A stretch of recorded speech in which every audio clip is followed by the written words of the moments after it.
We're live. We're live. So what do you do when the country of your birth, the country you grew up loving, doesn't love you back? Do you continue like an abused spouse, hoping for reconciliation? Do you continue to hope that it will be different next time if you just fix your hair, get that degree, fall in line, then maybe the next time you will not get slapped. You will not get thrown against the wall. What do you do after being backhanded across the face? You are told once again that, oh, I didn't mean to do it. That I love you, baby. And if you would just, what the fuck more do they want us to do? We are the saviors of this experiment called the United States, and we will have to save America from itself once again. However, this time they will not get our blood, sweat, and tears. This time, we're going to hit it and quit it because it's all about the money, baby. It's all about the money. So America has only been a true democracy for 60 years since the signing of the Voting Rights Act. Can you believe that? I'm older than democracy. It's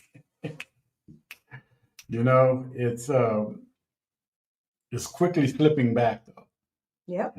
Yep. Into a pseudo democracy. Today, 31% of white folks believe that we are somewhat, we as in Black folks, are somewhat or very violent. And 26 believe that we are somewhat or very lazy. So, look. They think we deranged? They think we deranged? No, they're deranged. And it's interesting because I heard from one of our white brethren who said they didn't think that this was the way that white supremacy was going to end. They didn't think that this was the way that white privilege was going to end. But okay, bring it on. This is what one of our white allies said.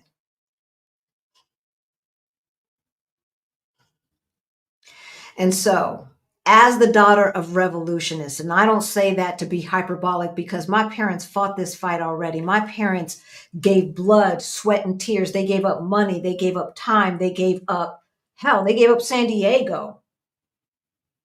Because this time, 55 years ago, when there were the McCarthy witch hunts, right? And the FBI Hoover administration, under LBJ, under JFK, under Eisenhower, decided that some people were the real Americans and some people were not. It is very interesting that all of the rich people got really upset and really insecure when Black Power, when the women and the hippies band together to shout their discontent with the way America was going. And so what did they do? We're going to talk about that. And we'll see how history repeats itself. You ready to get started? I guess we haven't learned from history. No. You can't learn from history if they're not teaching it in the public schools. And so for all of you who thought that vouchers were a good thing, this is what you got. This is what you got. Because the reality is the majority of people still go to public schools. So enjoy those book bannings and let's see how that works out. But in the meantime, in between time, hey y'all, my name's Halisi. And I'm Rick. Welcome to Our Black Utopia. We have a Black Utopia. In our channel, we talk about money because it all comes down to the money. We talk about travel. Some of y'all might want to travel up in these here parts. And we talk about retiring abroad as we build generational wealth. We help folks who look like us, and who are getting close to retirement age get their money straight so that they can retire on time or maybe even early. We help folks escape the plantation. Which is much needed. Get the hell off the plantation. It's interesting because our friends, we've got some friends, right? Our friends, Stephanie Perry, Rashida Dow, Adelia Borshade, Krishan Wright, have all been called the Harriet Tubmans. And y'all have called us the Harriet Tubmans, but guess what? We cannot save everyone if folks don't realize that they're on the MFing plantation.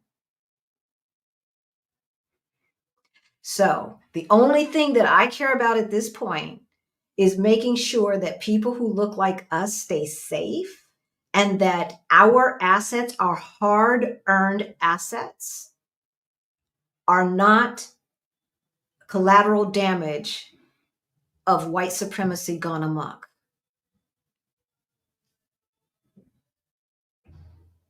And the unfortunate part about it is that a lot of folks who do not identify of being of European descent said, yes, please, may I have some more? May I have more? May I have more? But you know, it's not me. I'm not one of those. I watched an interview with a Latino family, and you know, I love my Latino brothers and sisters, but the family, come to find out, are here illegally.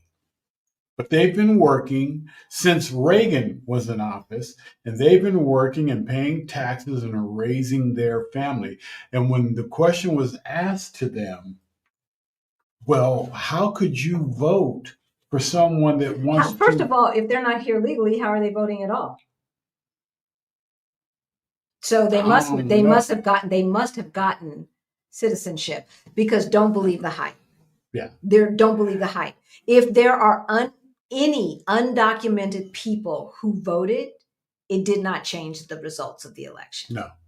No, it didn't. Okay, so they must have gotten their documentation. They might have got something under Reagan, but they were told that, you know, what he's looking at with, you know, his 2025 agenda was going to do, and come and, you know, just get the pull bad people guys together. Yeah. And they said, well, we're not the bad guys or anything like that. It's the other people that are causing crimes and stuff that's what they're going to go after. And it was like, no, that's not what he said.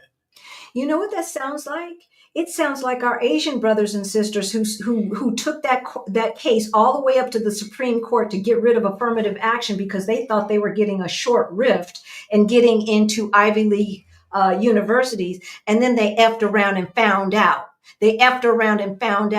All of these people, white women and every other POC besides the indigenous people of America, riding the coattails of our blood, sweat, and tears from the 40s, the 50s, the 60s, the 70s, the 80s, everything that we have fought for, they have been riding our coattails. And that proximity to whiteness is just that.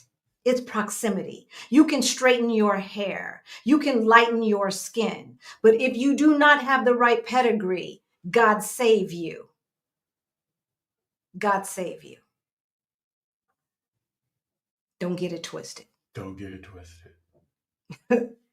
If you did not learn from our story, my fellow POC brothers and sisters, and white women, if you have not learned from our story, they don't care.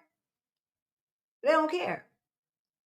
They do not care. So we're going to start with some definitions so we're all speaking the same language. If you went to the Exodus Summit, you will have heard some of this before, but guess what? It was a different climate.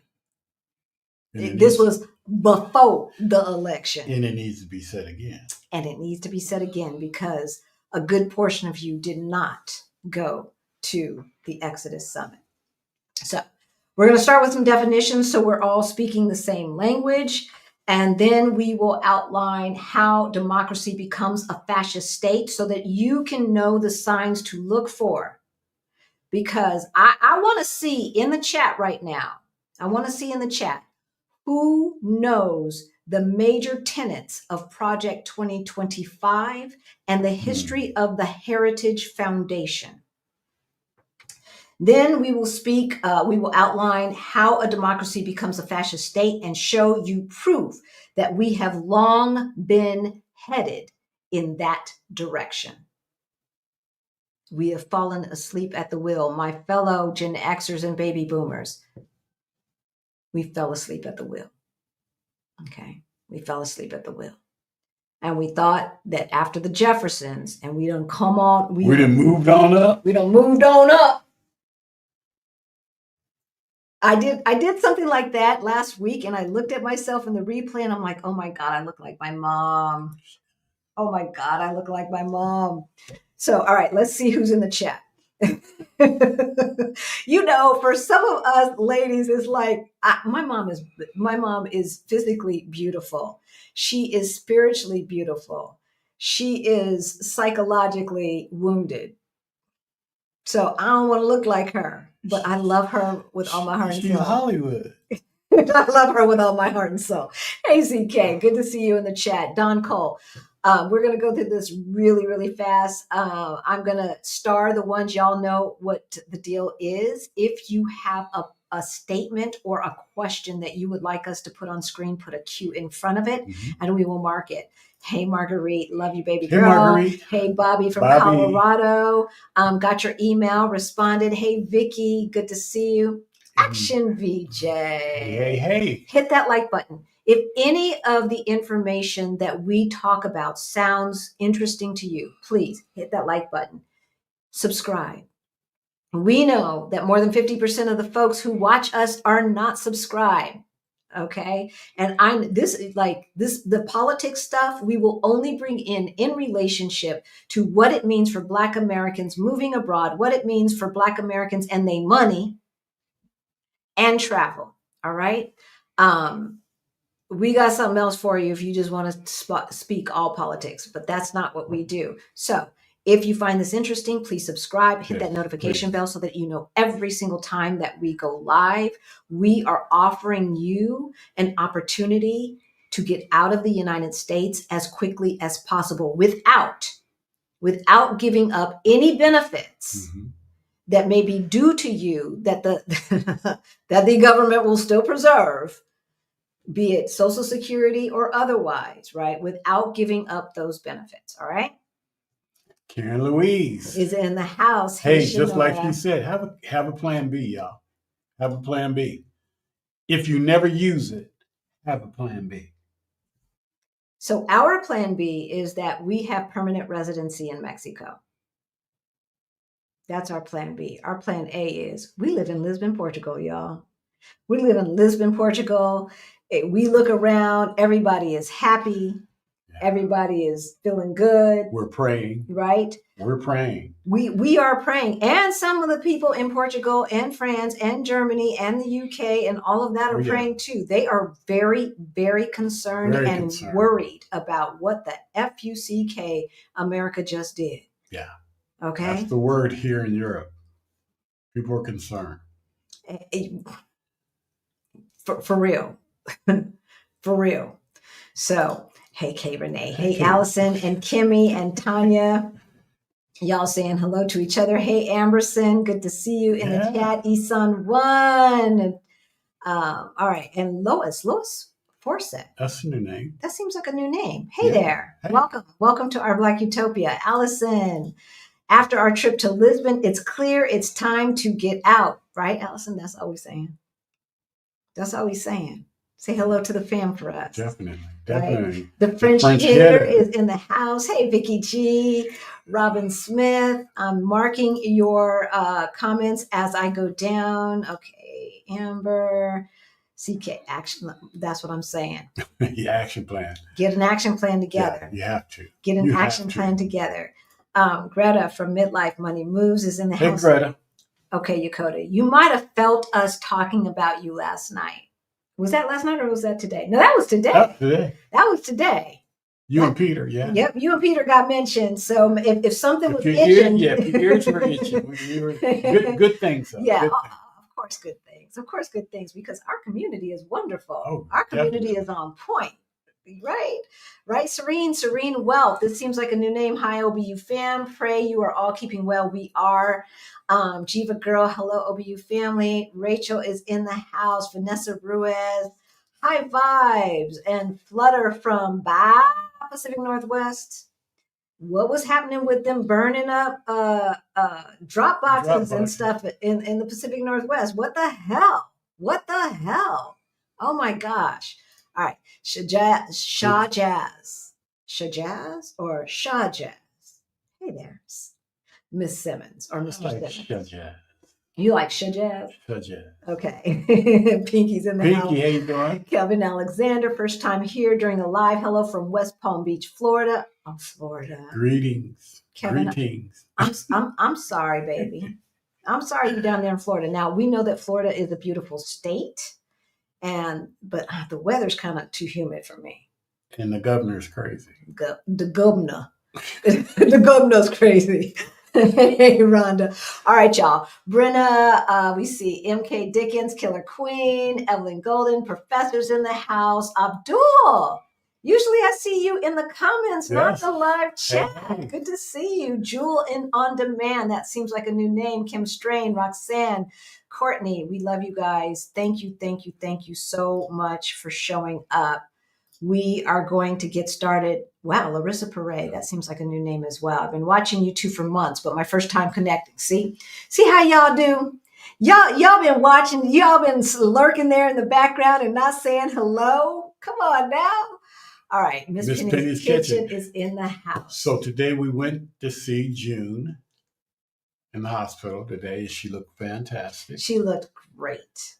Looked great. Her and Penny, and it was so great to spend some time and see them because we missed them so much. And you know they're part of the OBU family. Their family. So keep sending prayers and keep sending good vibrations. Yes. So we're going to get her out the hospital, y'all. Oh, that's a done deal. I could already see it. We got plans for her.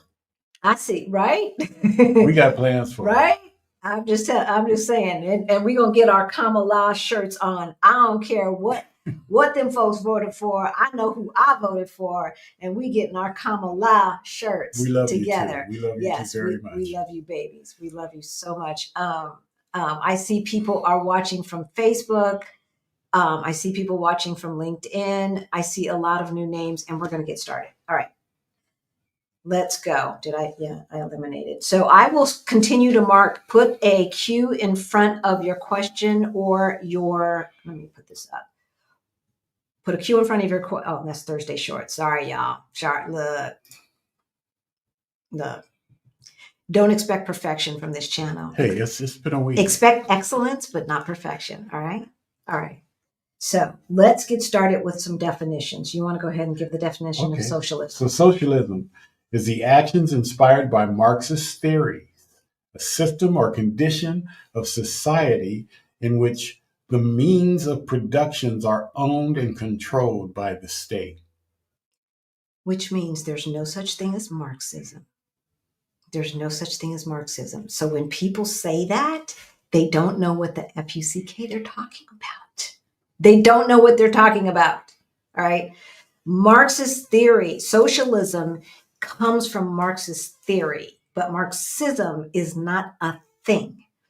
Communism is a theory or system of social organization in which all property is owned by the state or the community, and each person contributes according to what they can and receives according to their ability and their needs. That's communism. Communism is great on paper. Right? It's great in theory. I don't know if the human condition can really handle pure communism. You know, I think some people are just too damn greedy. Oh, yeah. Right? Oh, hell yeah. Right? Yeah. Right? Yeah. All right. They don't want everything on the same plane. No. Authoritarianism. Yep. Authoritarianism. Yes. That's a big word. Why you give me the big word? You know, I have He trouble picked the with ones that he was I going got to a say. fat tongue, so Authoritarianism. authoritarianism, the enforcement or advocacy of strict obedience to authority at the expense of personal freedom. Freedom, y'all. Did you hear that? Is freedom on the The line? enforcement or advocacy for strict obedience to authority at the expense of personal freedom.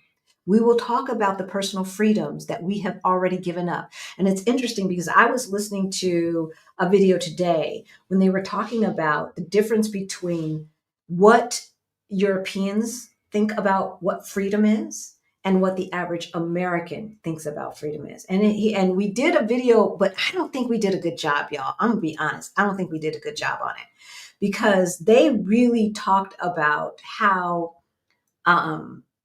in Europe they talk about freedom to do things, freedom to worship how you want or not to, right? Whereas America is freedom from. Freedom from, freedom from, freedom from. And it's like freedom from what you telling me what to do, you know what I'm saying? And it was just all negative. So we might have to redo that video. Fascism, a government ruled by a dictator,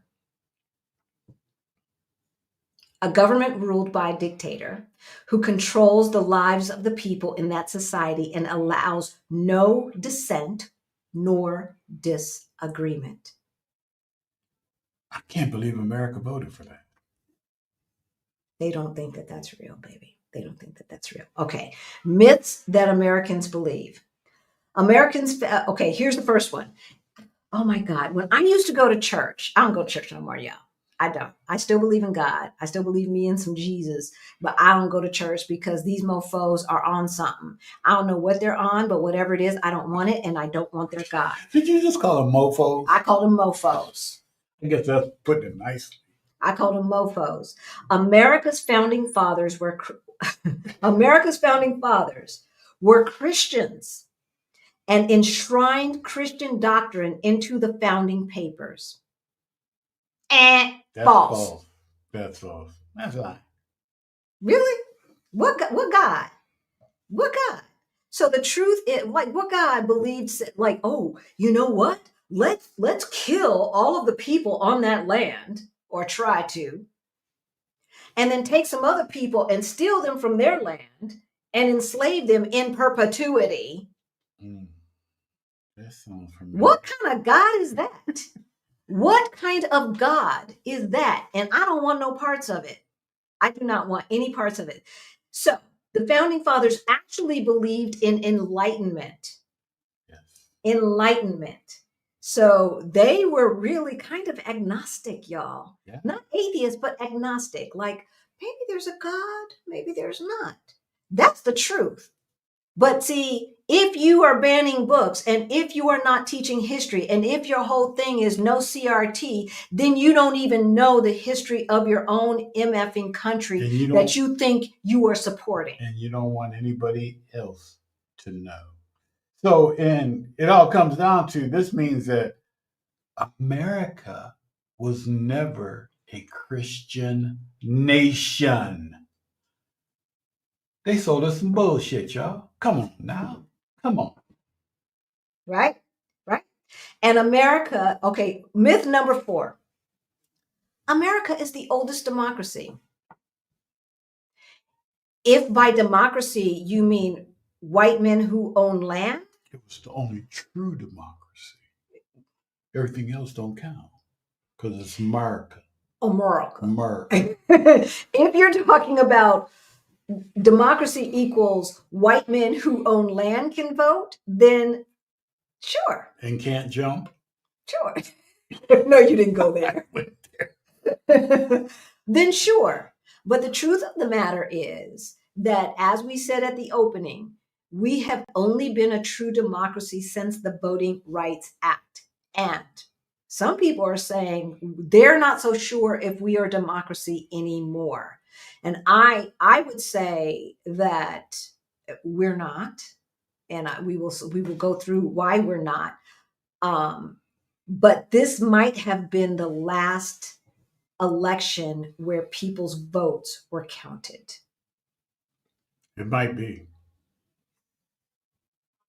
2022 might have been. If you listen to the left of center people, 2022 was the last real one. But I ain't gonna go where the MAGA people went. I'm gonna say these MFs, this is what they wanted. This is what they wanted. Now there was some hinky stuff going on, right? There was some hinky stuff going on. There were, fires in the ballots, and then ballots being printed wrong, and people asking to come back. And then in Georgia, they were erasing people from the voter rolls. Virginia, erasing people from the voter rolls. Blah blah blah blah blah. That's legal. It's legal. But as far as stuffing the ballot box, nah. This is what America wanted. And they just showed you who they were. It is time for America to feel the pain of a Black brain drain. We have been saying this for the past 2 years. Maybe y'all hear us now. Maybe you hear us. It is time for America to feel the pain of a Black brain drain. We have been the whipping boys long enough. And we have been the ones to save democracy long enough. Every single war we have fought in, and we never reaped the benefits. Every single war. And we have never reaped the benefits of those in power. So what you gonna do? Yeah. What you gonna do? All right. How we became an oligarchy as opposed to a democracy. We think we have been in a democracy, but actually we have not been in a democracy, a true democracy, since the 80s at least. So what does oligarchy mean? So, the governments work for the will of the oligarchs. Or the top 1%. Or the top 1%, not the people. So what do we mean by that? That means the laws that are passed to benefit the privileged 1%. Be them the 1% that are not necessarily oligarchs because they don't own a large company that has more of the market share than they should have. That would not have been acceptable when we had antitrust laws that were actually being followed. Take a civics lesson. Do they even teach civics in school anymore? I don't know. That's what an oligarchy is. So it's not just like the Russia's oligarchies where you've got all of these people who own, you've got 10 to 15 people who own the majority of the markets and the large corporations, all right? That is part of it. But it's also the 1% who may not own a majority share of any company, right?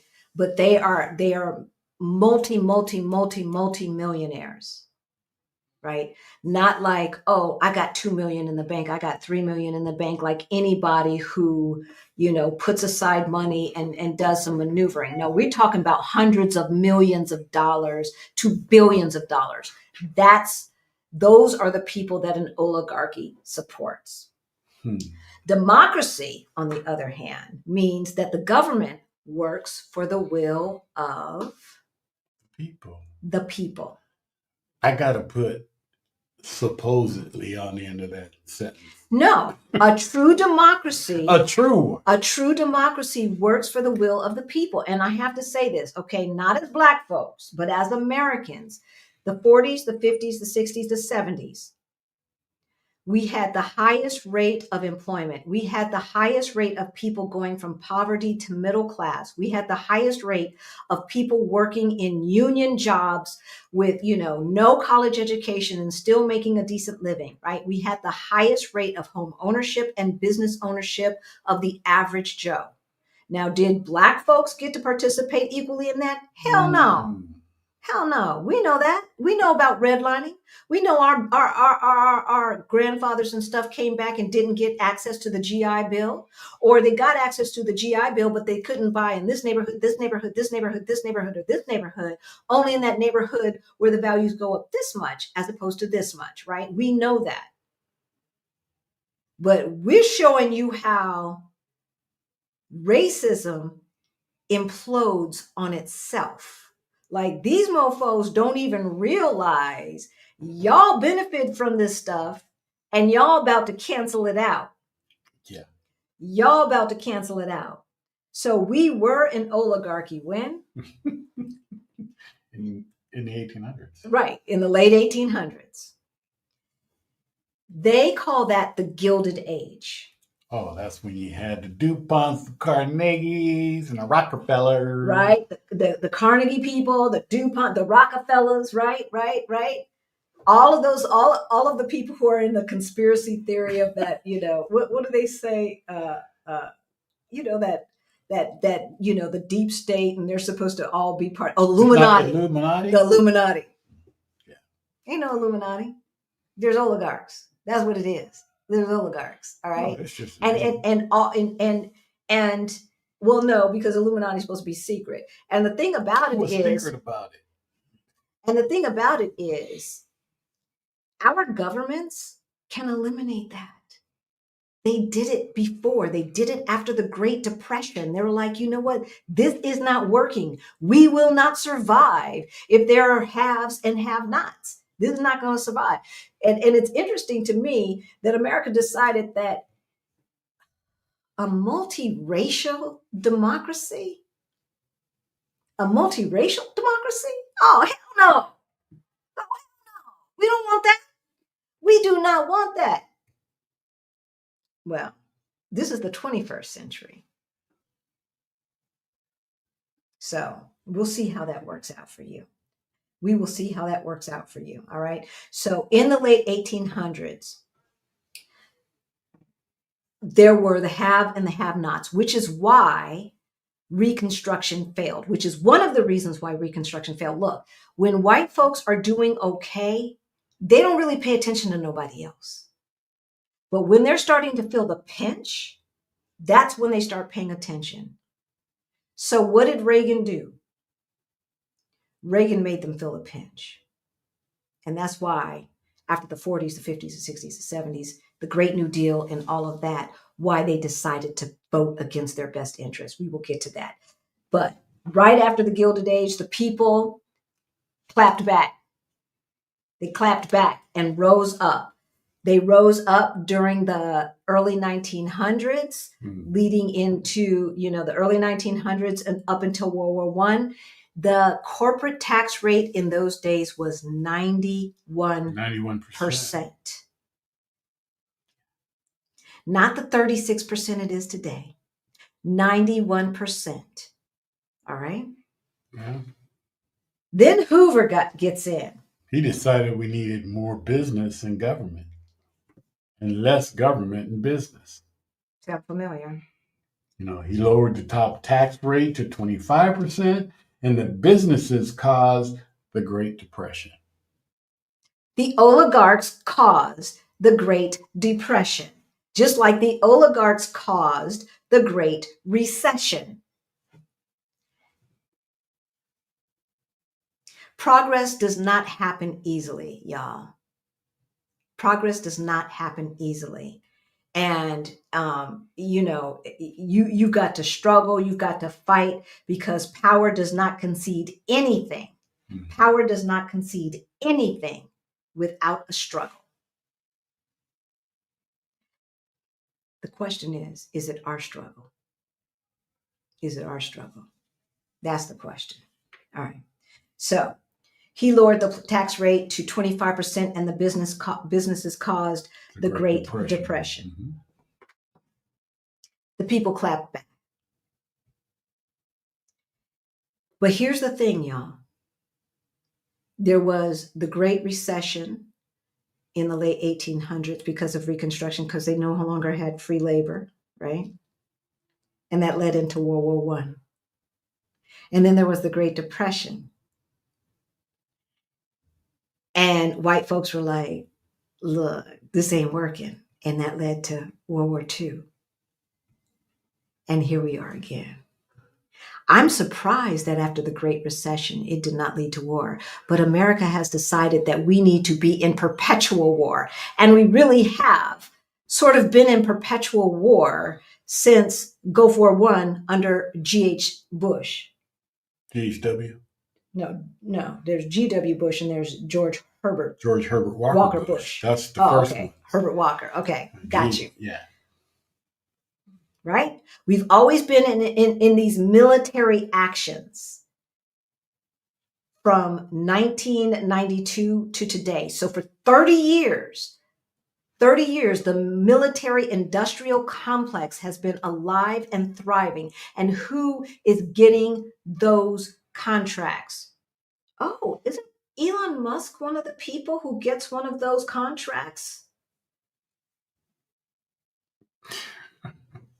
Mr. SpaceX? Isn't Jeff Bezos one of the ones who gets one of those contracts? No, that's how they get to fly up into the stratosphere. Or do they get out of What's wrong with this picture? What is wrong with this picture? So that I want you guys to see the pattern, right? I want you to see the pattern. So, all right. FDR realigned us back into a democracy which drove up the economy because he understood that economy was not about more supply than demand. It was about demand. Now supply side economics says that you lower the tax rate for the oligarchs, and then they were sprinkled down fairy dust in the form of money and jobs and stuff for us, which Paul Ryan calls the takers. Paul Ryan was the former Speaker of the House like 3 times ago, 4 times ago, 5 times ago, because they can't get their stuff together. We are the takers because we're not employers. And the employers need to be bowed down to, and we need to make sure that they have everything that they need. Not thinking about the fact that if people ain't got no money to spend, then, billionaires don't buy 35 pairs of jeans. No. They buy 2, 3, 4 pairs of jeans, just like everybody else, right? And so if only billionaires have money to buy an extra pair of jeans, ain't nothing getting sold. That's right. There's more of us than there are of them, but not if we don't vote, which we decided not to do. That's what we decided not to do. Well, to keep us in that frame of mind of that herd mentality. I guess so. So FDR said, let's get the money back in the hands of regular people. This is very important because too many people believe in Reagan's trickle-down economics that argues that supply drives demands and that we cannot punish the job creators. This notion has persisted and gotten even more extreme since then. Remember Romney? Remember Paul Ryan labeling us as the givers, and they are labeling us as the takers and they are the givers. Right? Yeah. Right? All right. Then what happened in 1977? Oh, SCOTUS decided that corporations should be given the same First Amendment rights. Corporations should be given the First Amendment rights, the same. So when Romney said corporations are for people, they're people, my friend. Corporations are people. In what world? Because if they are, they should be put in an insane asylum because they believe in poisoning the water, poisoning the air, and everything else unless somebody tells them not to, all in the pursuit of money. If a human being did that, if a human being shot the people around them, killed the people around them in order to make money, they would lock them up. So if corporations are people, then all corporations need to be locked up because they are insane. They are insane. There's no way. There is no way. And so corporations should be given the First Amendment rights as people and should be able to spend any of money for ballot initiatives, ballot measures. So the court claimed it could see how their voice, they could not possibly see how their voices could be louder than a citizen's voice. This was 1977, y'all. 1977. This is where this stuff began. So if you are younger than us, you may not remember a time when it didn't look like it looked today, where there were all these commercials and you're wondering, where in the heck did all of this come from? It was not like this. That's why Nixon had to step his behind down after Watergate. And that same person, that same journalist who exposed Nixon also exposed Trump. And people were like, fake news. Really? He's still around, writing books, kind of let people know. But if you have a population that is undereducated, if there has been the deliberate dumbing down of America, then what do you expect? What do you expect when 14-year-olds or 18-year-olds were 14 when January 6th happened, and they don't even know about it at 18 when they're making their vote? That's the world that we live in. That's the world that we live in. All right. Before Reagan, what was the atmosphere? Before Reagan, minimum wage could pay the average public university tuition. Minimum wage. Minimum wage. I want you to think about this, because I remember when my dad talked about his first minimum wage job. Now, he was an engineer, and we can talk about that. But his first minimum wage job, the minimum wage was 10% of a gallon of gas.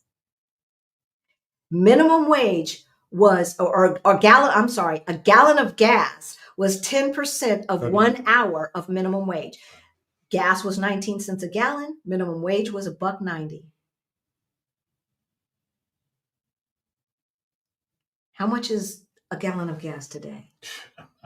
Anywhere from $3 to $7, depending upon where you live in America. Depending on where you are. So it's either 50% of minimum wage or 100% of minimum wage per hour. That's the world that we live in today. Yeah. I paid my portion of state tuition with Mrs. Fields cookie money. My job at Mrs. Fields Cookie. That's what we could do in the early 80s. That's what we could do. We had the biggest middle class in history before Reagan, and more people went from poor to middle class from the 40s to the 80s. The top 1% paid 74% in taxes. Yeah, and we still have plenty of millionaires, but very few billionaires. We don't need more billionaires. We don't need more billionaires. Come on, who needs that much money? All right. We're going to stop in a minute, but I want to finish with this. We created another oligarchy. All right. So the first oligarchy was in the late 1800s that lasted through early 1900s. Right. And then we clapped back. And then the oligarchy started again mid 1900s until the Great Depression. Right. And then we clapped back with the FDR New Deal. Then another oligarchy was created under Reagan. Reagan was the first president that inflated the debt and the deficit. The debt and the deficit. Nobody was talking about that before him. Nobody was talking about that before him. So we created another oligarchy under Reagan who worked with the Koch brothers. Remember them? The Koch brothers who funded the Tea Party movement. Remember them? Yeah. This stuff has been long in the works. And oh, by the way, he enacted 60% of the Heritage Foundation's then Project 1980. Yes, they have been around for that long. They've been around for a while, yeah. All right. And so if you think that every single Republican administration has not been influenced by the Heritage Foundation, I'm sorry, but you're living in another world. They're not a new thing.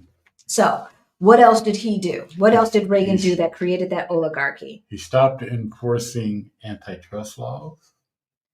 Antitrust laws. And no one since him has reinforced them. No one. We haven't fought for that because we didn't understand, because we don't understand how the economy works nor the government works. So antitrust laws in America say that no one company can own more than X% of share of the marketplace. They can't have a All monopoly. right. So, for instance, if there are 1 million laptops sold in America, no one company can have 51% of all computers or all laptops sold in America.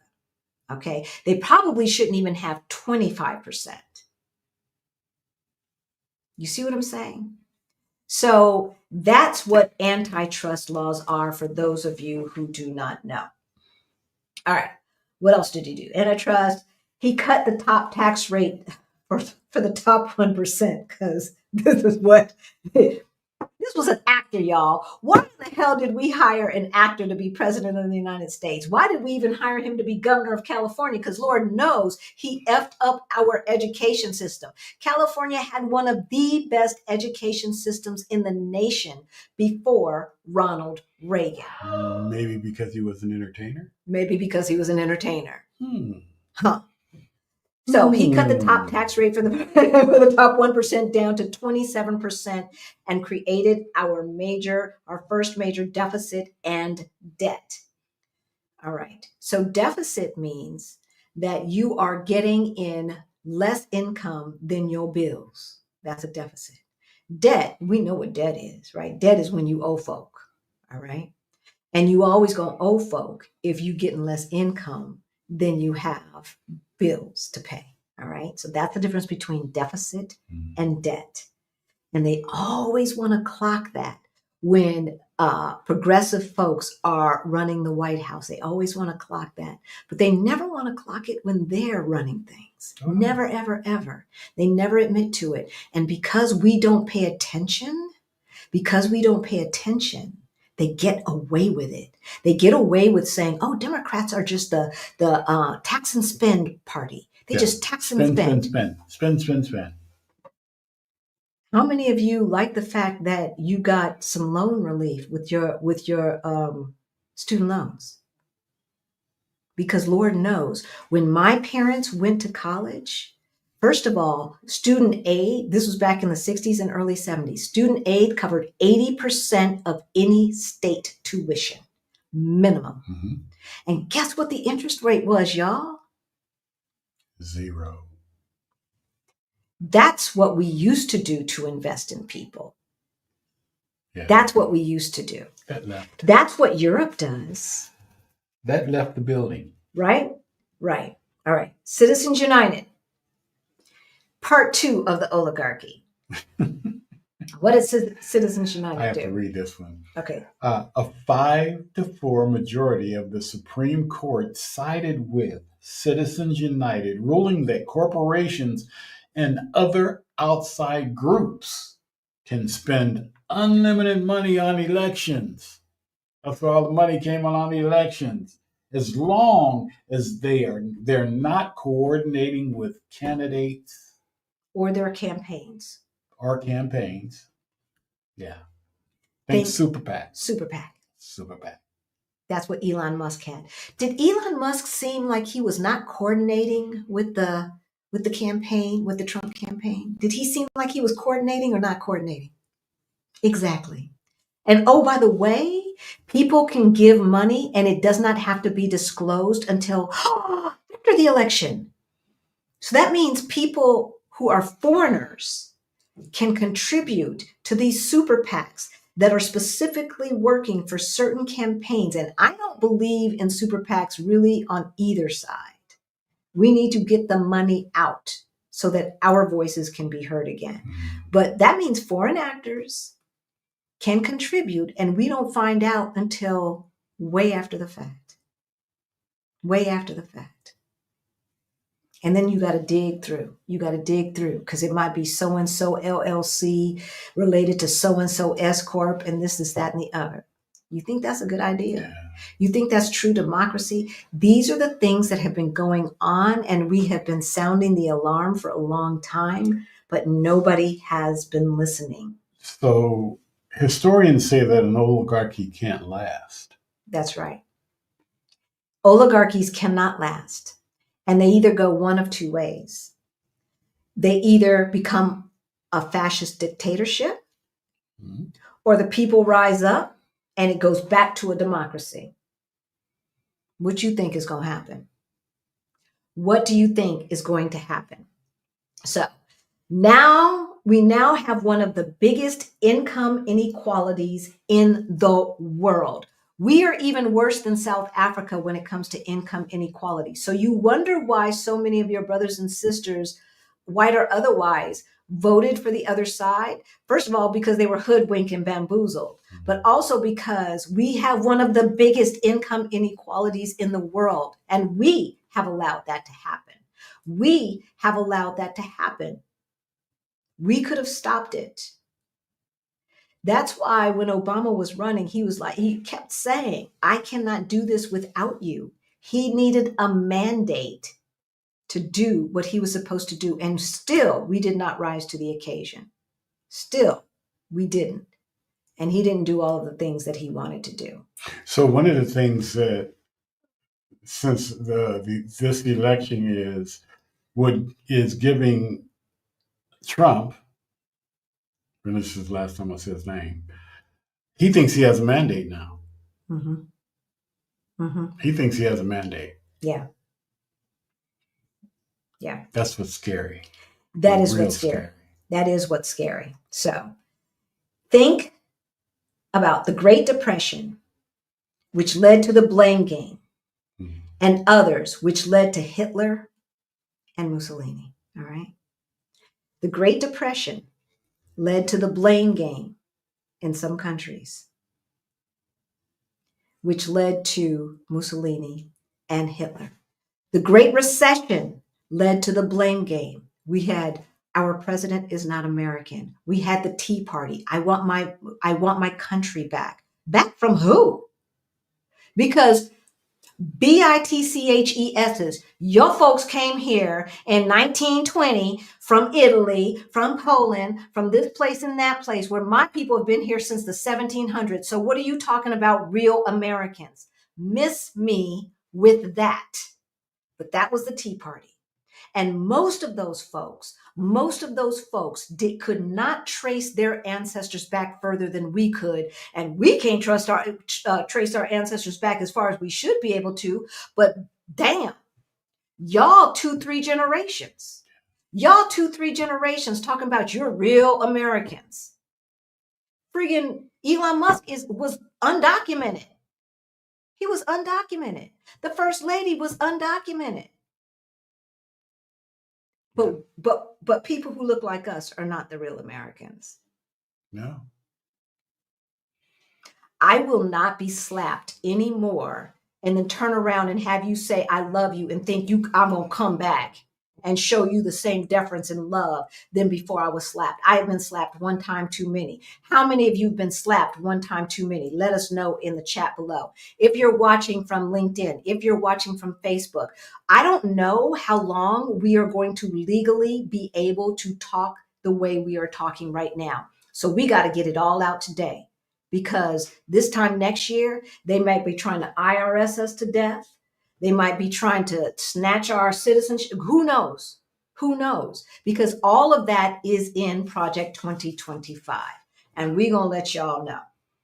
We are going to let y'all know. All right, let's see what you guys are talking about.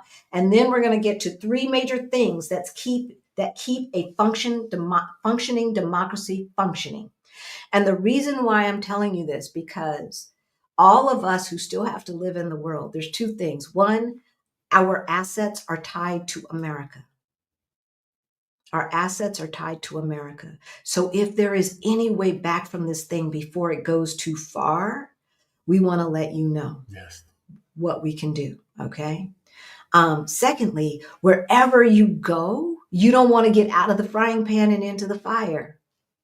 So when we do our eight best cities, 6 best cities, and this and that, the other, we are always looking at the freedom scores. We're looking how they look at LGBTQ communities. We're looking how they look at folks who don't look like them. We are looking at their freedom of press, their freedom to women's rights, and all of that stuff. This is important. You just can't say, oh, Bali's pretty, let's move to Bali, not knowing, and I don't know if this is true for Bali, but I do know it's true for some of the nations in that area, that they are a very fragile democracy. And yes, it can be nice to visit, but you may want to make sure what's what before you plant roots, right? Yes. Before you plant roots. So let's see what you guys are talking about. All right. And I know we have been talking for we've been talking for an hour, y'all. I'm sorry, this might be a long one. We're gonna have to cut this up. We will cut this up for shorts, but it needs to be said. Facebook user, hello from Visu. I don't know where that is. All right, I'm gonna try to mark all of these really, really fast because I have not been paying attention. I'm sorry, y'all. I'm sorry, but this is a lot of information. And Debbie, thank you so much. Debbie. Hey, how are you tuned? Good afternoon. This is Debbie from Austin, Texas. I'm so sorry you're in Texas. I'm new. Thank you. You are very, very welcome. And I'm sorry that you live in a state with the Trump abortion bans and that women are dying every day because of it. I'm very, very sorry. I'm sorry. So for those of you who don't know, our super chat, our super sticker, and our super thanks money all goes to our scholarship fund for Beyond the Bling, which is our financial freedom course for late bloomers like ourselves. And you're going to put a Q. I'm looking for the Qs, y'all. Okay, right there. Roxanne. All right. Greta. I am Creative Path, CK. All right, Allison. Green beans. 1%. I'm just saying. Like, this is an Afrikaner, y'all. So for any of you who have been to South Africa, and so when I was in grad school, we had to do an international trip, and I picked South Africa, and we had to learn all about the history of the colonization. Well, what it was before the white folks arrived, right? And then the colonization by the Dutch and by the British. And I tell you, y'all, that was hard. That was hard, but I learned so much. Rick and Jabari learned so much. Oh, yeah. And what I can say to you is the Afrikaners are something else. They are something else. And really what they did is they studied, literally, this is what the books say. This is what the history books say.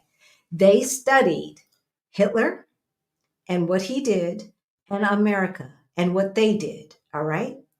When it comes to apartheid, when it comes to discrimination, enslavement, the othering, all of that stuff. Yeah. And they took the best of both worlds and created what they call apartheid. And now, I mean, that has a specific meaning in the Afrikaners language, but now we just consider it as, treating people with second to third to fourth to fifth class citizenship. We just kind of use it generically that way today. But yeah, that's what they did. Now, all of us can remember the fall of apartheid. We can remember, right, when Mandela got let out of jail and all of that, and it was a big celebration. Meantime, in between time, we had mass incarceration right here in the United States. And we had all of these people in college marching to end apartheid, to get these universities to divest from South Africa, but we ain't divesting from private prisons. No. We're not divesting from 3 strikes you're out, right? Which was specifically designed. It was specifically designed to keep Black Americans down. Specifically, and also the hippies. but we know who the hippies got a slap on the wrist. The hippies got a slap on the wrist and probation, and the black folks got prison. Yeah. Right? That's what happened. All right, let's see what you guys are talking about. We're going to go through this quickly. All right. When is the M2P? When is the meetup? Oh, is that meetup? Is that what that's supposed to be, CK? OBU June meetup. And when can we reserve our stops to attend? So the meetup is always going to be the week of Juneteenth, the Monday and Tuesday of Juneteenth. Okay. And it is, the information is in the description below. All right. And we have not started selling tickets yet. We're going to offer it to the people who came to the Move to Portugal Summit first. We're going to offer them a discount, and then we're going to offer our OBU family a second discount, and then the latecomers get the latecomer price. All right. I just learned that 11/11 is St. Martin's Day, St. Martin's Day in Portugal. How will you celebrate? What traditions have you adopted and started, CK? I love you, baby. I have been mourning the death of my country, my home country. I have not been paying attention to the celebrations here, although we immigrants have been having wakes here in Portugal. And so I have no idea what's happening 11/11. What's that tomorrow? I have no idea. I have no idea. Does anyone have a post-election USA action that they would like to share? Okay, that's a good question. Yeah, I don't know. Just let people know if in the comments if you're watching from the future. Hey. Or if you are in the chat. We try to open up more spots for the June meetup. I'm coming regardless. Hope to meet up with anyone I can. Hey, Amber.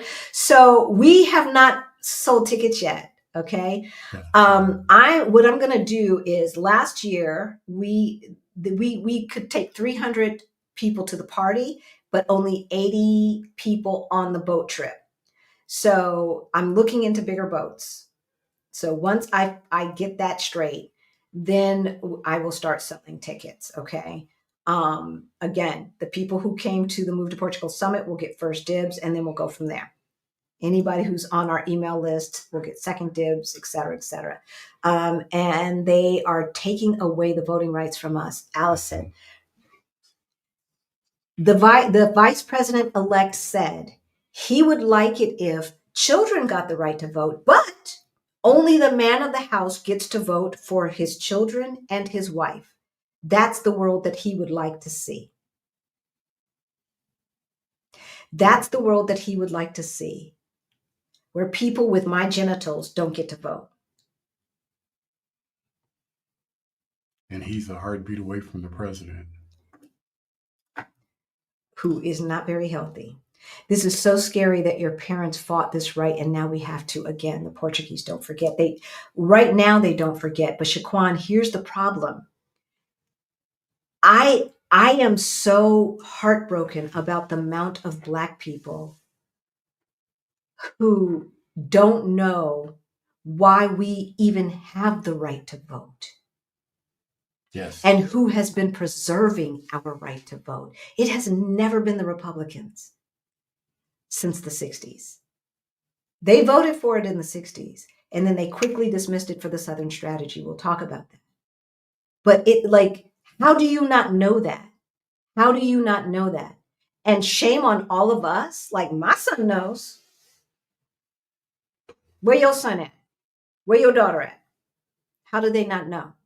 So anybody who is watching us right now who have not taught this to their kids and thought that they were learning in school, we're going to tell you they weren't. They were not. They do not know. They do not know that after the Civil Rights Amendment and the Voting Rights Act, right, that Republicans decided, maybe we can get all of the Democrats who are pissed off that Black folks now have some rights and get them into our club. Yeah, let's go after all the racist Southern white folks and get them into our club, and we'll just become the club of racists. Hey, That's how they rebuilt the party. How have we not taught that to our kids? Does that mean Democrats are perfect? Hell the hell no.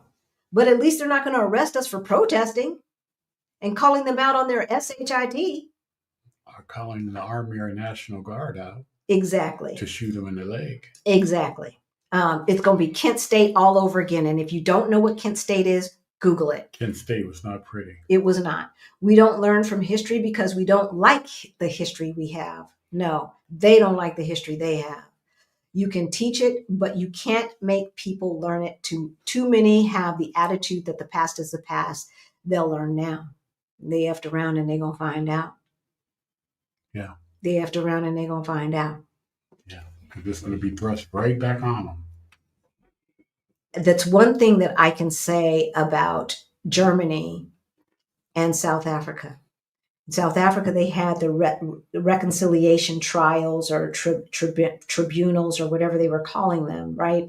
And they spoke out loud in public about the racism and the hurt and the pain that their racist activities caused. No one can racist. It's just that I like people who are qualified. In Germany, they taught about the Third Reich and Hitler and what they did to Jewish folks and other folks, us included, right? They taught that so that it would not happen again. And then the oligarchs in Germany said, we don't want our kids learning about that. And so more recently, they have started taking that out of the curriculum. And why is the right wing rising back up in Germany? This is why. It is all by design. Thank you again, Debbie. Thank you again, Green Beans. We really, really, really appreciate it. We really do. Riding out our coattails for years. Every other POC besides Indigenous people and white women have been riding our coattails. When white women marched for the right to vote, they did not want Black women marching with them, nor did they fight that Black women also got the right to vote.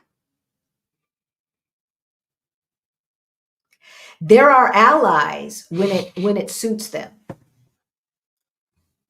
They're not our allies. They're not our allies in general. There are specific people that I know in my life that are true allies. But to give a blanket statement because they're women and they have been discriminated against, that there are allies, no, they are not. More than 50% of them have voted in the best right, not the best thing for themselves or their daughters. No, the best thing for their husbands. That's what happened. All right. In my opinion, this would be a good time to stop using the term POC. You are Black and you are not. No. And the reason why, Alice, and I get what you're saying. Because I don't like being lumped in. That's why I usually use BIPOC, but I'm not in America right now. So BIPOC is Black, Indigenous, and other people of color. The two most aggrieved people in America, Black and Indigenous, and other people of color. I use other people of color, one, because some Black folks don't identify as African American, they identify as Black Latino, right. Black Latina, right? So that's one thing. And then there are other POCs that are effed around and they're gonna find out. Real quick. And they're not white. Yeah. So how do I describe them? They're not white, right?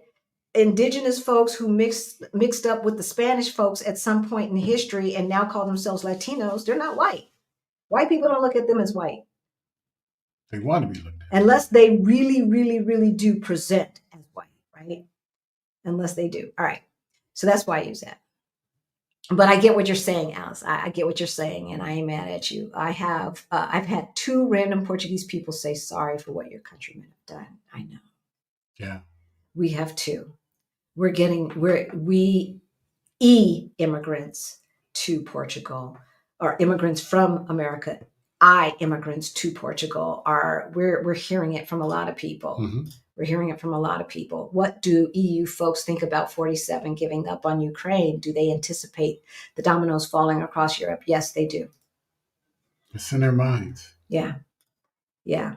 And we're going to start sharing some of the things that we are getting. If you've got a VPN, change your VPN to England, change your VPN to Portugal, France, Spain, whatever, and you will see what people are talking what about. At least Western Europe, NATO, EU right. is talking about. And one guy got up on the parliamentary floor and said that was Scotland. And he was from Scotland, but he was on the UK floor talking about, like, how dare you congratulate the 34 count felon? How dare you? How dare you? What do we have in common with that person?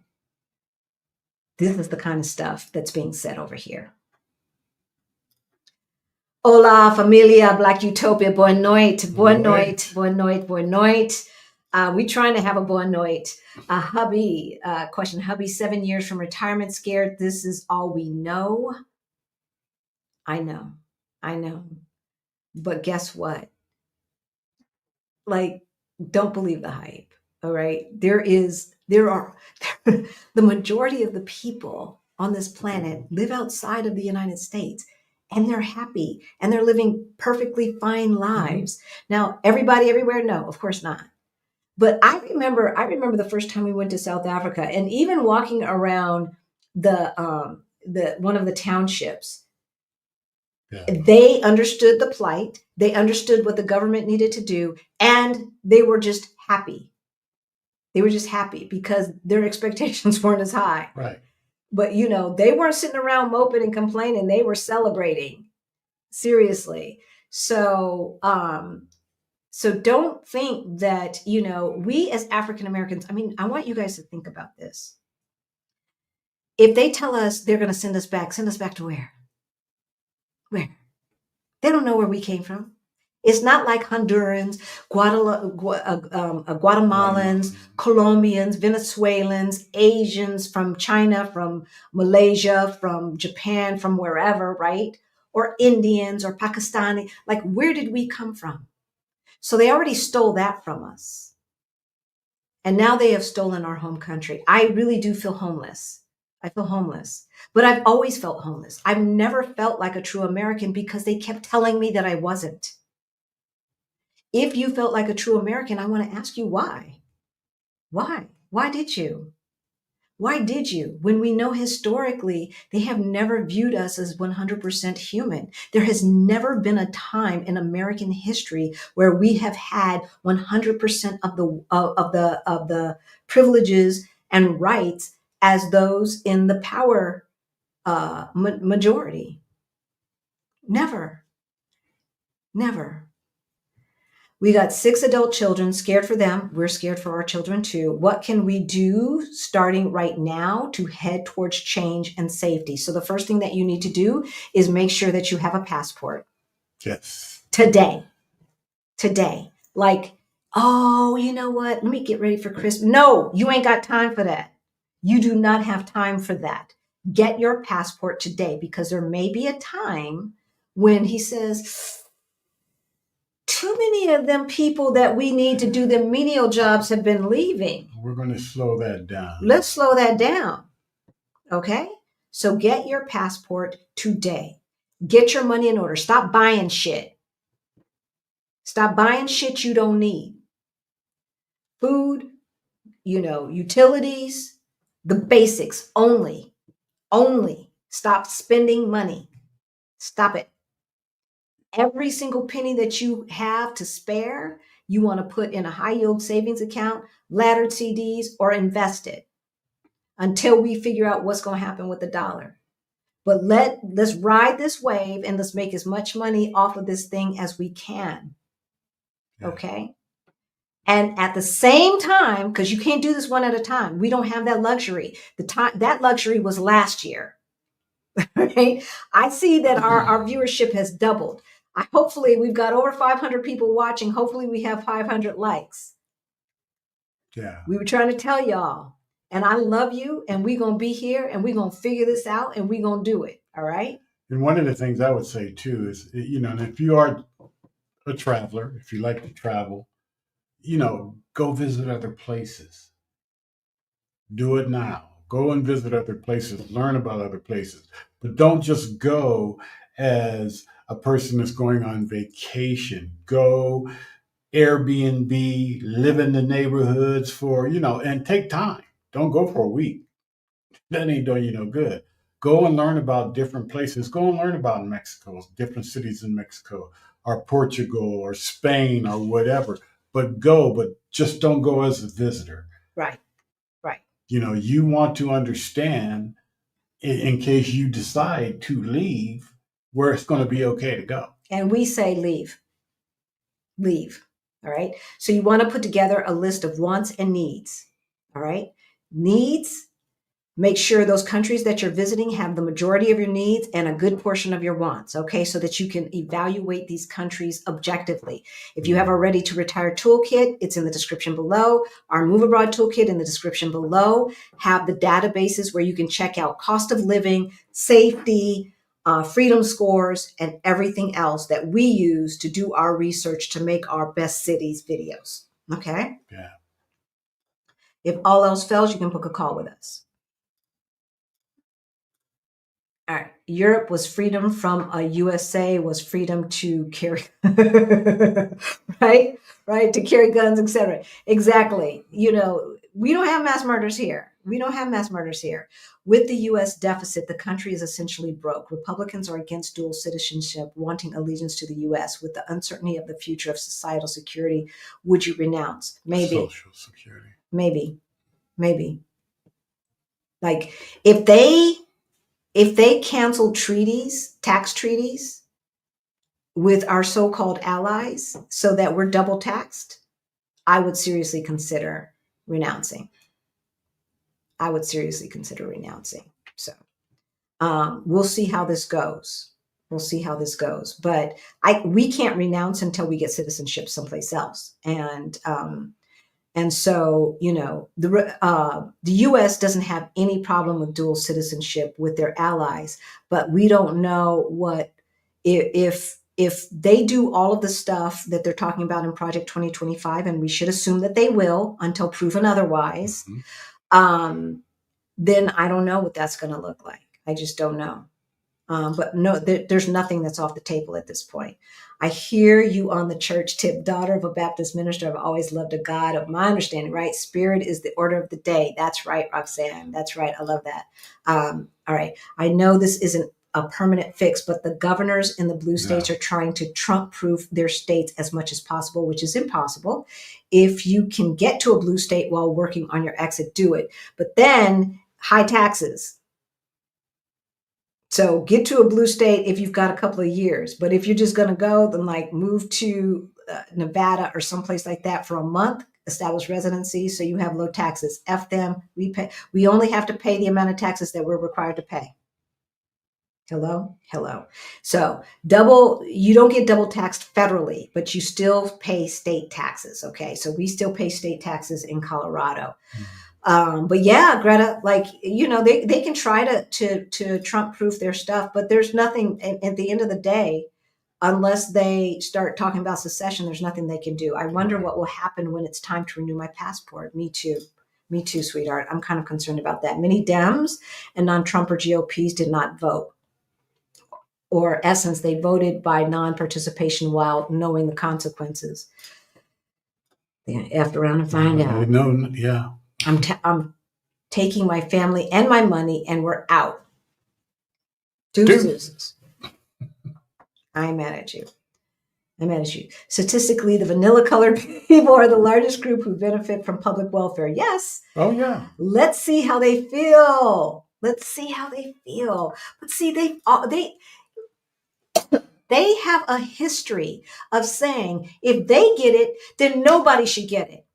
But your cousin is getting it. Well, fine. I mean, we heard Latinos saying the same thing.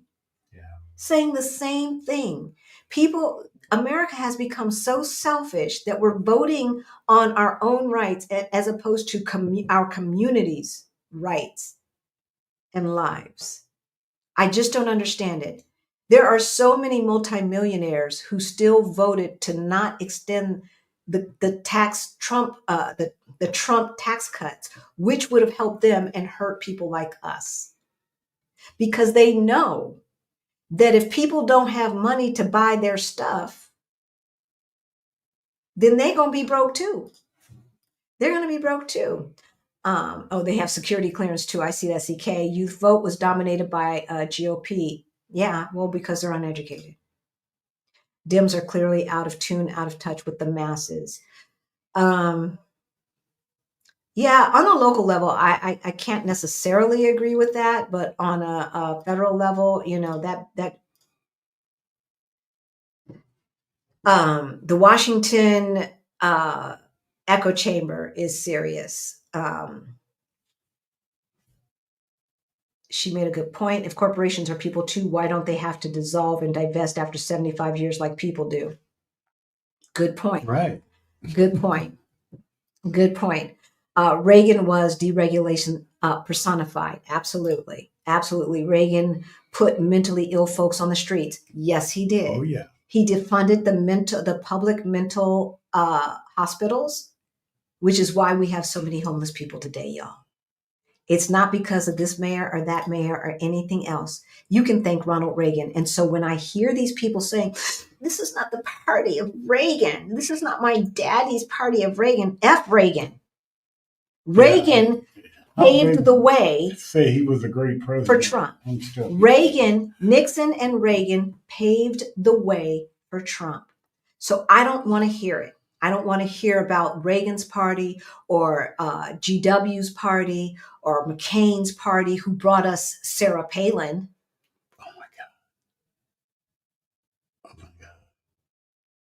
Trump with lipstick. Nah, miss me. Dang, OBU family, almost 600 of us watching. Yes. Yeah.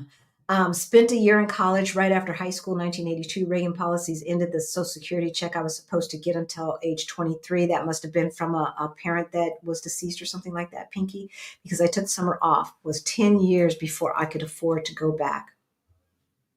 Yeah.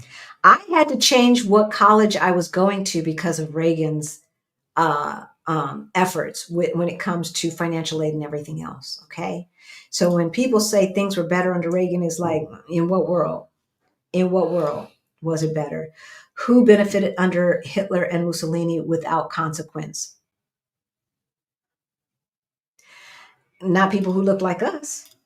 That's what I do know. Freedom of speech will be redefined after this year. Oh, yeah. I agree with that. It not to the better. No. Yeah, that's what I'm saying. I don't know if we would be able to do this episode this time next year. So we're getting it out while we can. What can we do while we prepare for departure? So we talked about that, Jewel. I will leave that just in case. Red states need an underground railroad for women's health care and education. Oh, but they'll be tracking you through your cell phones. Oh, read Project 2025. But it's my time, I think you meant my time. My struggle days are just about over. It's time to see the world soon. Yes. Yes, yes, yes, yes, yes. All right. I'm going to leave that up so we know where we were. And I'm sure there's a lot more questions. Oh, there's a troll. I thought I marked this one. Where's the troll, y'all? Who is it? Tell me who it is so we can get them out. Because look, today is not the day. Today is not the day. So, so whoever it is, they subscribed, waited 20 minutes before they could say anything. And if you guys marked him, tell me the name, and I'm going to look down and wrote down. Somebody said who it was. Okay, where is it? It was. Well, you're going too fast. Wait, I'm going to go back to where you saw. It was It wasn't them, but I think they had said such and such is a troll. Okay, I'm not going to go back and look. Just put it down at the bottom. So that way we're not taking up time because I want to get back to our subject matter. Who is Long Shot Beats? Long Shot Beats. I don't know if you are the one that they're talking about.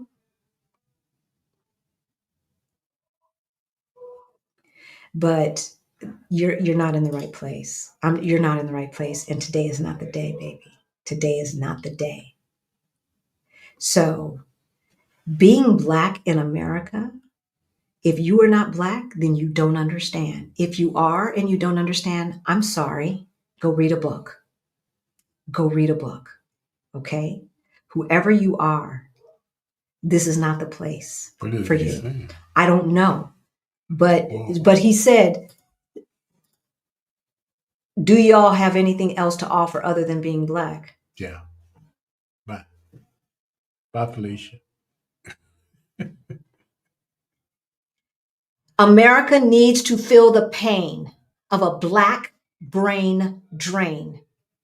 We will not be the whipping boys anymore. We will not have Black women with master's degrees making less money than a white boy with an AA degree. All right? We will not have Black women dying with PhDs, with JDs. So you miss me with that more than a white woman who barely graduated from high school. High school dropout women have a higher or a less mortality rate when under childbirth than women with a terminal degree, than Black women with a terminal degree. So what the F-U-C-K are you talking about? What are you talking about? Learn your history. Goodbye.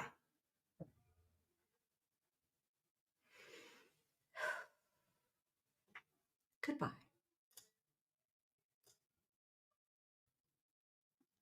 Ban user and delete their comments. Goodbye.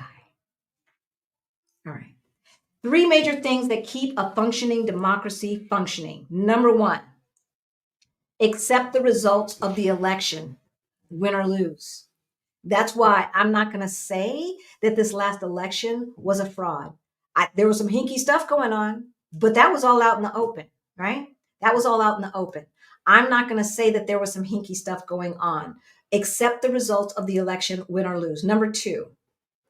They must be unambiguously rejected the use of violence to gain or hold onto power.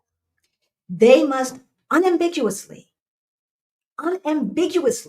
reject violence to maintain control.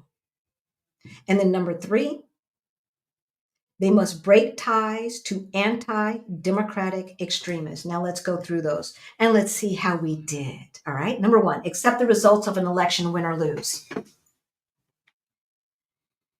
They tried to use the National Guard in 2020 to seize voting machines in 2020. Did y'all know that?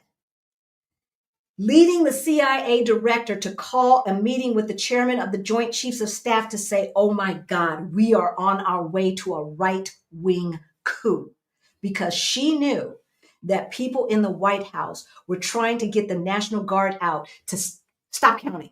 Just stop counting. And that MF had to say, do you have anything else to offer? What the hell do you have to offer? Then they hatched a plan. The plan of the fake electorate, and or not to certify the election. So an electorate, how it works is this. In every single state, the Republicans and the Democrats, and maybe the other parties, even though they know they're never going to win, the parties elect electorates. Those electorates then sign off on the results of the election. Okay. So let's just say Colorado.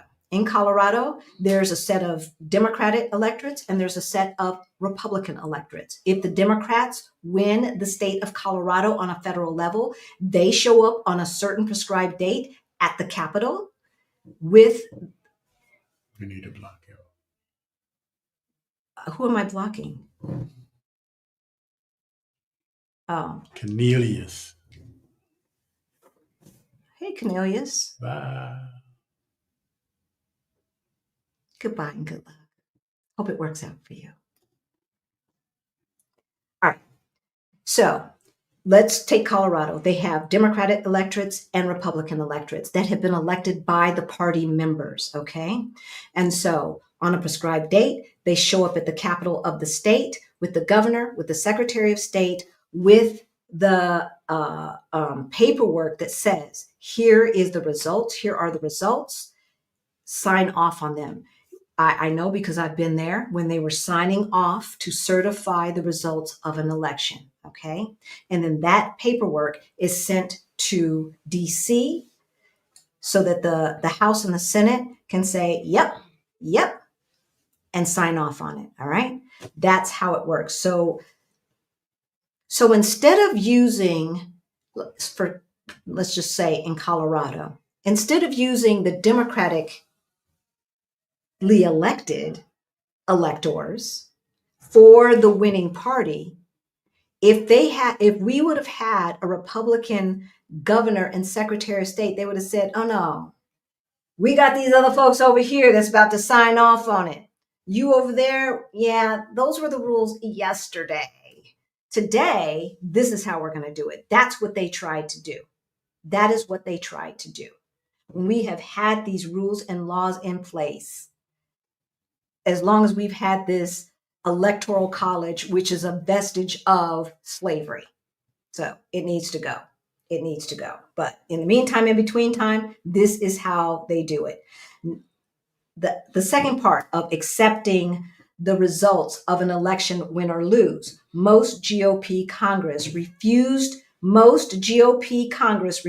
to accept the results of the election of 2020. 86% said they had doubts about the validity of the election. All of this is Googleable. So don't say we're lying. All of this is Googleable. You can get it from the New York Times. You can get it from the Washington Post. All right. I want to show it. I want to read it. Y'all gotta watch Trump first day in office video. Y'all actually agree more than y'all disagree. He's speaking out against all the stuff y'all say. I don't think Kev, so. Kev, I thank you for the $5. This is going to go to our scholarship funds to help Black folks move out of the United States. Trump is a liar. I've read Project 2025. I know what it says. And what it says is he gets immunity. What it says is that he wants to eliminate all of the people that keep our government working. What it says is that he gets to put people who do not believe in vaccinations in charge of the Center for Disease Control so that we can ingest bleach for COVID instead of actually having a vaccination. What it says is they want to offer police 100% immunity. What it says is they want to get rid of the 14th Amendment. That's what it says, and a lot more. And we're going to be going over this because they put their game plan out there, Kev. They put their game plan out there. Believe them in what they say. Yeah, we ain't agreeing with anything he said. Just not. No. I don't believe in mass deportation. I don't believe in illegal aliens. I don't believe that a certain group of people don't get to have rights. I don't believe that we should let women die in parking lots because they're bleeding out, because the method to get a dead fetus out of your womb is an abortion. Kev, thank you for the $5.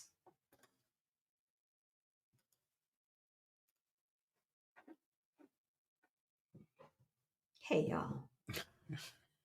Y'all got her all fired up.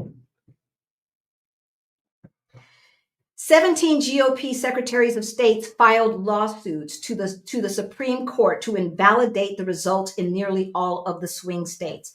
All right, so this is back to accepting the results of an election, and I don't want to get distracted by this again, so don't show me it, all right? Accept the results of election. This is how we preserve a democracy. If we are not accepting the results of an election, we are leading to we are leading to the fall of a democracy. And so when 17 GOP Secretary of States challenged 2020 results, when we know that there were no issues that had any kind of effect on the election, they're trying to kill democracy. They're trying to shut you up. And then lastly, 44% of all, what are you doing?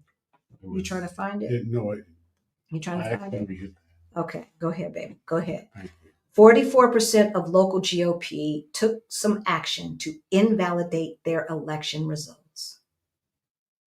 44% of the local people who ran for office under the grand old party challenged the results of the ballots that they were elected on. Really? Really? So let me get this straight.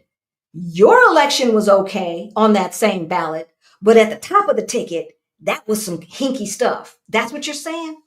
That's what you're saying. Really? Come on now. Come on now. All right. Number two.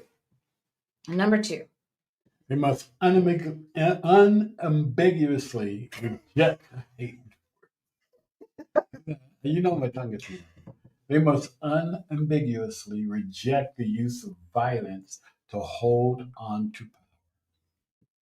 Unambiguously reject violence. January 6th, y'all. January 6th, when thousands and thousands of mostly white people attacked the Capitol of the United States of America to disqualify or to stop certifying the results of a free and fair election in supposedly the oldest democracy in the world. This is what happened. Yeah. But I also remember 45 saying, remember after the Charlottesville, after all of these white people in Dockers and button-down shirts were marching with tiki torches. Yeah, that they got from Pier 1 Imports or someplace. I think they got them from Walmart. No, I think they got them from the Dollar Tree. So they're marching with their tiki torches talking about Jews will not replace us. That is the great replacement theory. The great replacement theory that comes from, oh yeah, I know, Hitler. That's where that comes from. Jews will not replace us. Yeah. How many Jewish people voted for these people? And I remember 45 saying, there's good people on both sides. There's good people on both sides. Because see, the last time I checked, Black Lives Matter was really about preserving lives, saving lives, whereas that Proud Boy nonsense is about killing people. And that's why, right? They drove a car into the BLM protest right after that and killed baby girl. They killed they killed a white girl, interestingly enough, who was marching, one of our allies. So remember all of the physical attacks of the media. And remember when people were showing up at his rallies and getting knocked smooth the fuck out. Remember that?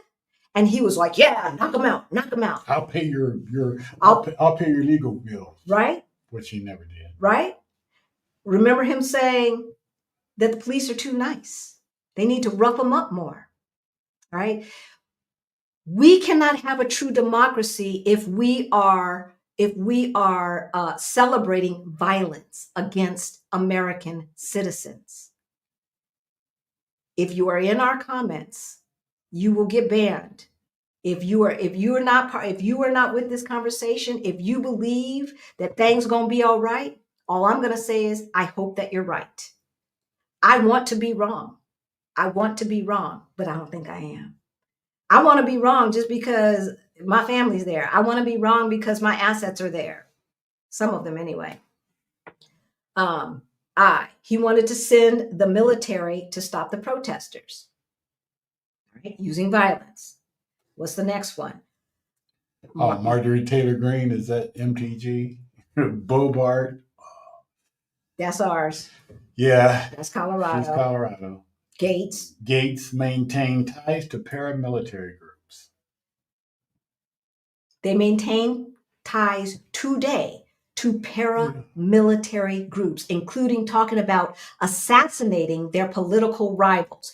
How many times, like, how is a Black man in our comments talking about what Trump's going to do when he has talked about assassinating We're talking about this and sending out the military against people who do not agree with them, people on the left? They're evil, they're vermin, they're this, they're that. And you want to come into my comments and say that I'm wrong? Are you kidding me right now? Are you kidding me? because he has no interest in no Black people, none Well, whatsoever. Kev, I hope you don't speak out against them. I hope you don't fuck around and find out and then speak out against them and find yourself in one of them concentration camps. So when idiots start protesting, when the idiots started protesting in Michigan because of the Governor Whitmer, she put the mask laws in place during COVID, and Trump tweeted, "Take Michigan back." What happened a week later? What happened a week later? What happened, y'all? They showed up at the Capitol trying to kidnap. Trying to kidnap armed protesters. Right? The governor of Michigan. Gates called for the killing of Black Lives Matter members. Marjorie Taylor Greene tried to give Whittenhouse, the person who showed up at George Floyd's thing with a gun. Remember, he crossed state lines. This kid crossed state lines and started shooting BLM protesters. And Marjorie Taylor Greene said he deserves a Congressional Medal of Honor. Kev. Why would I vote for somebody who thinks that killing my people is a good thing? They championed the couple that pulled guns on BLM protesters. Remember them? Remember the couple that was sitting out in front of their little McMansion with guns like this? Remember that? What happened to them? Nothing. What happened to them? I think they got a fine or some such. Yeah. One in every 6 politicians have received some type of death threat. In Wisconsin, some of the GOP websites said, prepare for war. Prepare for war. They were the only ones talking about civil war. You know, actually, the guy for the Heritage Foundation, well, you know, they're going to have to, it's going to get violent unless the Democrats, you know, do X, Y, Z. Yeah, go along with what we plan. And then, of course, there was January 6th, where Trump said it was the greatest movement in the history of our country to make America great again. January 6th was a love fest. That's what he said. It was a love fest. Too many GOP legislators were very ambiguous about being pro-democracy. Marjorie Taylor Greene said that they would have succeeded, that January 6th people would have succeeded had she been in charge. Political scholars cannot find any other party in this time that so openly embraced violence. Mm-hmm. And we have normalized it. Number 3, they must break ties to anti-democratic extremists. Yeah. Cheney broke with Trump after January 6th and was one of 10 GOP senators to impeach Trump. Now, I'm not a Cheney fan. No. Not her daddy. Not at all. And she voted with Trump and the GOP the whole time. Oh, yeah. But she was smart enough to know that if we don't have a democracy, then we can't even say anything against what is going wrong. And that's the thing. She received death threats. She was removed from leadership positions. She was censured by her party and defeated in a primary. Only 17 GOP leaders who voted to impeach or convict that felon are still in office. Some of them lost in primaries, and the majority of them just went ahead and resigned, right? Just stepped down. The rest of the GOP act like semi-loyal Democrats, small d for democracy, right? They appear to play by democratic rules, right? While enabling authoritarian behavior. What do we mean by this? Mitch McConnell, McCarthy knew, Mitch McConnell He knew knew, Biden won. right? Yeah. And said, And he told colleagues that privately. And, you know, you ask why we're where we are today. They knew it. they knew it. And McCarthy, who was the Speaker of the House at the time, he also knew it. He also knew it and said he was begging Trump to send folks, please, please, please, please, please, right? And he said that day, he was like, this is some nonsense. He said it publicly, he said it privately. And then what? Less than 24, 48 hours later, they're doing a 180, a 180. And now they're saying, well, maybe Antifa and this, please, please. The chair of the GOP, upon hearing that Trump was going to form his own party, okay, the chair of the National Republican Party, when she heard or he heard, whatever, that Trump was going to form his own party, said, please don't leave. If you leave, we'll stop paying your legal bills. And so he stayed. And here we are today. All right. So what do we do about it? We're not going to, we have talked about what we do about it in another video called that was about tyranny. We can go over some of the stuff, but we're not going to go over today because we're already at 1 hour and 45 minutes. But this is what I want to leave you with. Y'all, you do not have to stay. Some of you are in the position to leave. Last Thursday, we just did a video on how to leave and manage your parents from abroad. My parents are of the age, they ain't going nowhere. They have dementia. They are not going anywhere. And I can't save them. I can't save them. All right. Fortunately, as Greta said, they're in a blue state. And so they're going to hold on longer. Maybe some miracle will happen. I don't know, but I've got to take it one day at a time. You know what they say on the airlines? Put your mask on first. Put your own mask on first. You've got to save yourself first. Okay. So the first thing that you're going to do is you're going to assess how much money you have saved and invested. Okay. And then you are going to put together a list of needs and wants from your new city, from your new country. All right. You're going to get our Ready to Retire toolkit for free. Or if you want more, you can get the Move Abroad toolkit, which costs $8.99 or something like that. All right.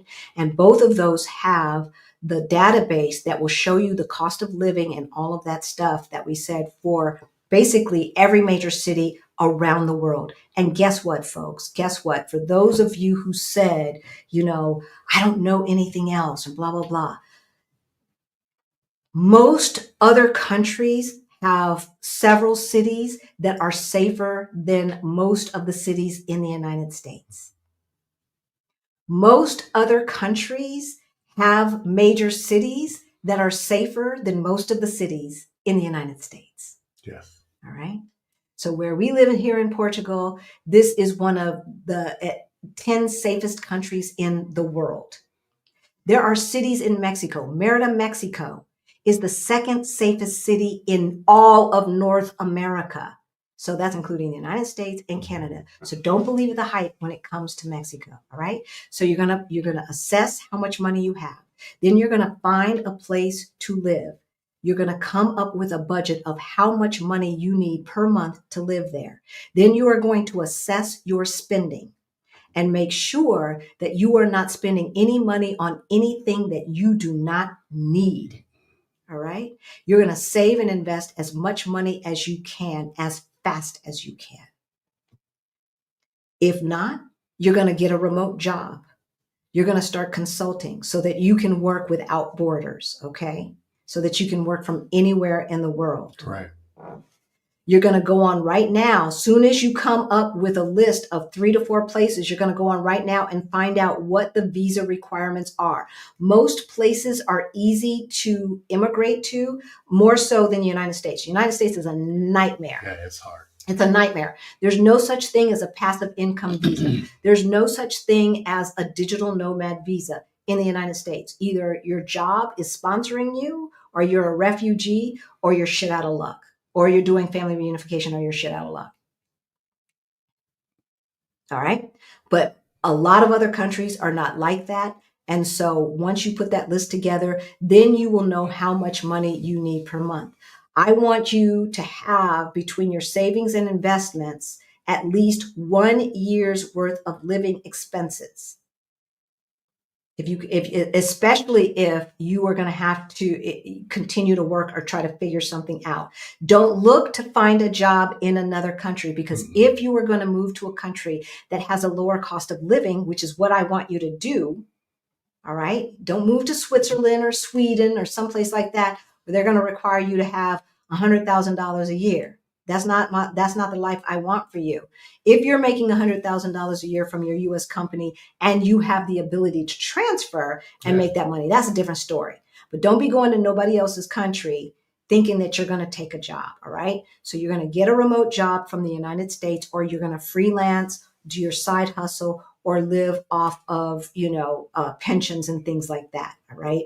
You will find that you need a lot less money to move to another country than you need to stay in the United States. So for instance, we've done a video on this and it hasn't changed dramatically, but Rick and I live here in Portugal off of about, without travel not included, y'all. Travel not included, I'll be honest about that.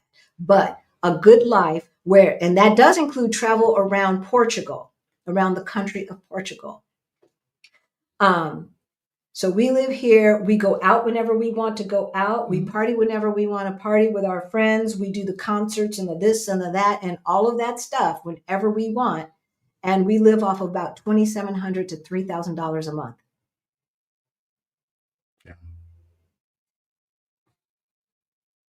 Yeah, that's right. That's right. Where in America can you live off of $36,000 a year, right? And live well. Right. And live well, right? We eat out whenever we want to eat out. If we want to go to the movies, if we want to go to a concert, whatever we want to do, we're doing it. We're going to Thailand. We went to South Africa. We went to Belgium. We traveled around Portugal. That's all in this year, all right? All in this year. So there is a better life for you. And for those of you who are new to our channel, welcome. Welcome. Welcome. If you're watching from the future, welcome. Hey. You know, if you've been watching our channel, yes, racism is everywhere. It's everywhere. Anti-Blackness is everywhere. Everywhere. Okay. Mel, New York City Review. Wait. Kev. Trump. No, I ain't gonna watch Trump's first day. I ain't watching jack squat. Worm in his brain, Robert Kennedy. He gonna be in charge. He's gonna charge of the women's health. All right. All right. Halisi and Rick, God bless you all for your passion. I'm a new subscriber. Welcome, Mel. Welcome, from New Mel. York City. Reviews. Welcome, welcome, welcome. So we will get to the rest of your questions, but I want you to have hope. It is not our responsibility to fix white supremacy. We didn't create it and we cannot fix it. The only thing that we can do is to make sure that our community has the knowledge to have choices. If you choose to stay in the United States and fight, that I want it to be a choice and not I ain't got nowhere else to go or I ain't got no money. Right. All right. So stop trying to keep up with the Joneses. F the Joneses. Okay. They don't care about you. They ain't trying to pay your bills and they're not preparing for your retirement. All right. If we went from negative 22,000 to over 1.1 million in 4 years, then you can do it too. You can do it too. And it might not even take you that long. It might not even take you that long. All right.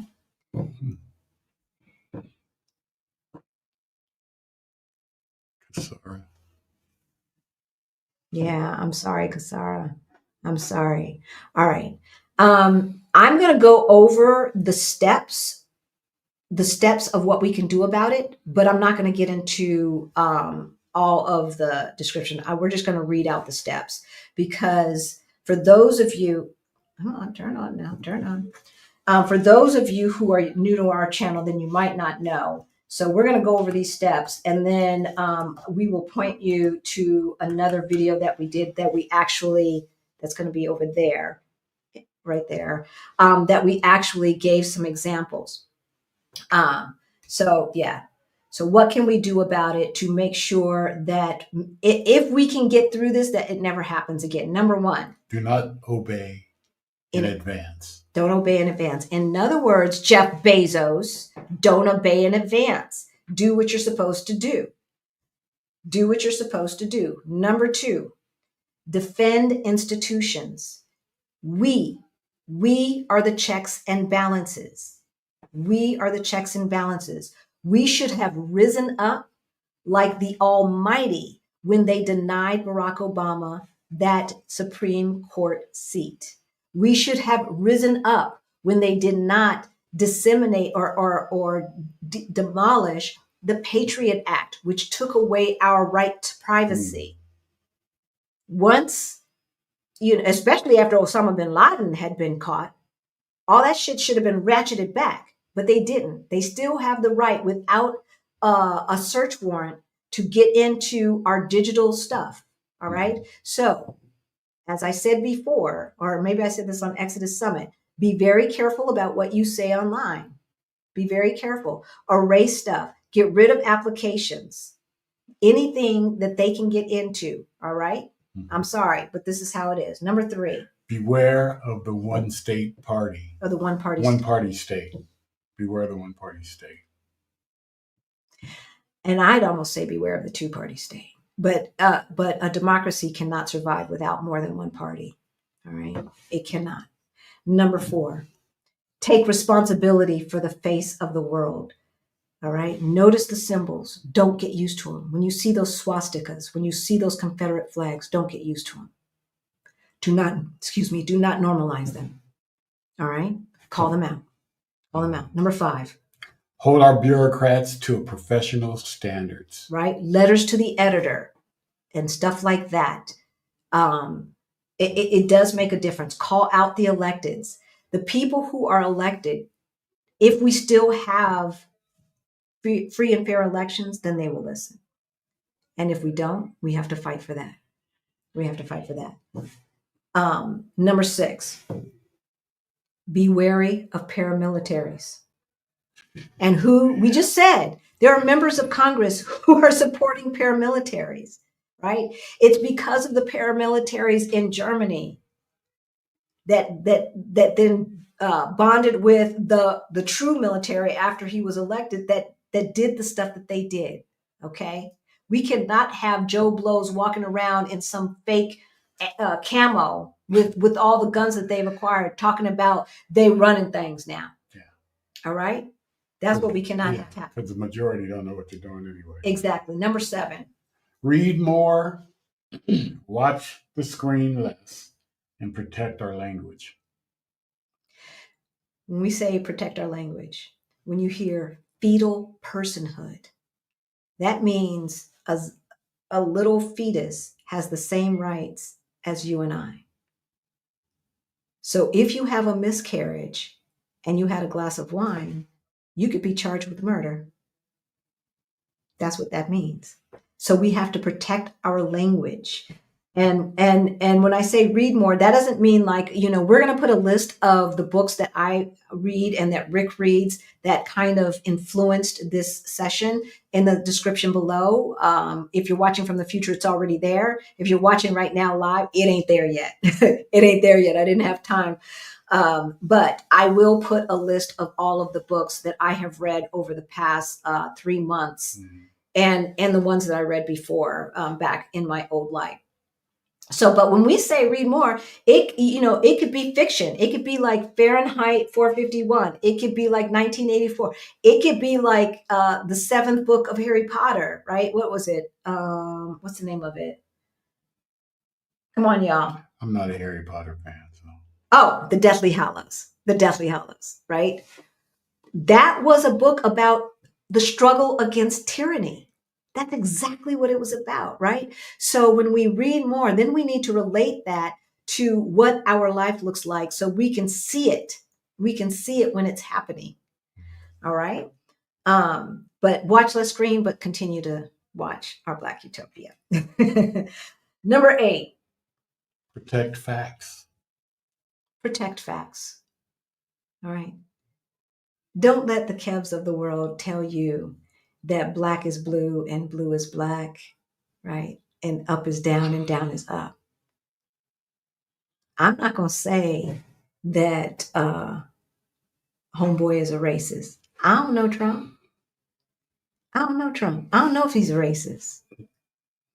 But one thing that I do know is all the people who are racist, they like him, right? The ones who are saying it out loud, they like him. Because he makes it okay to be racist. So I don't need to know if he's a racist. The racists think he's a racist. That's all I need to know. That's all I need to know. The racists think he's a racist. And he's not telling them to be anything else but. Right. Number 9, establish a private life. So that's what I was just saying. Scrub your computer of malware, have sensitive conversations in person. Have sensitive conversations in person, not via text. All right. In 2016, America took a huge step towards totalitarianism when they did not rebuke Trump, who asked for Russia to probe through Hillary's emails. So if he will ask Russia on live TV to do that, and didn't nobody say squat, everybody's like, yeah, that's fine. Yeah, do that.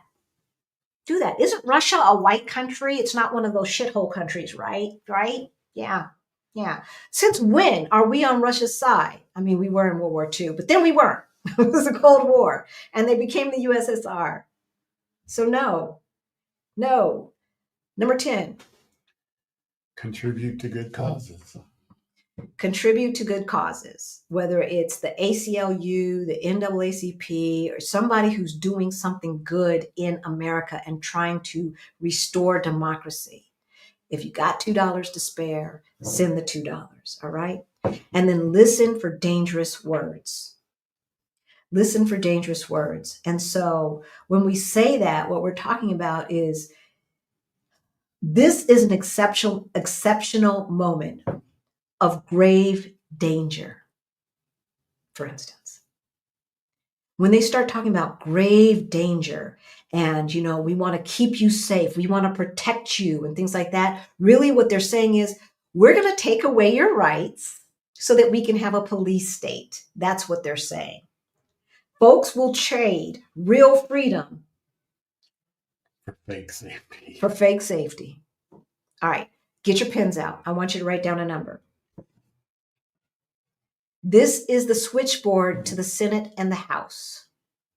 This is the switchboard number to the Senate and the House. And every single time these mofos do something that is crazy, make a call. Make a call. It's 202-224-3121. And I'll put it in the chat.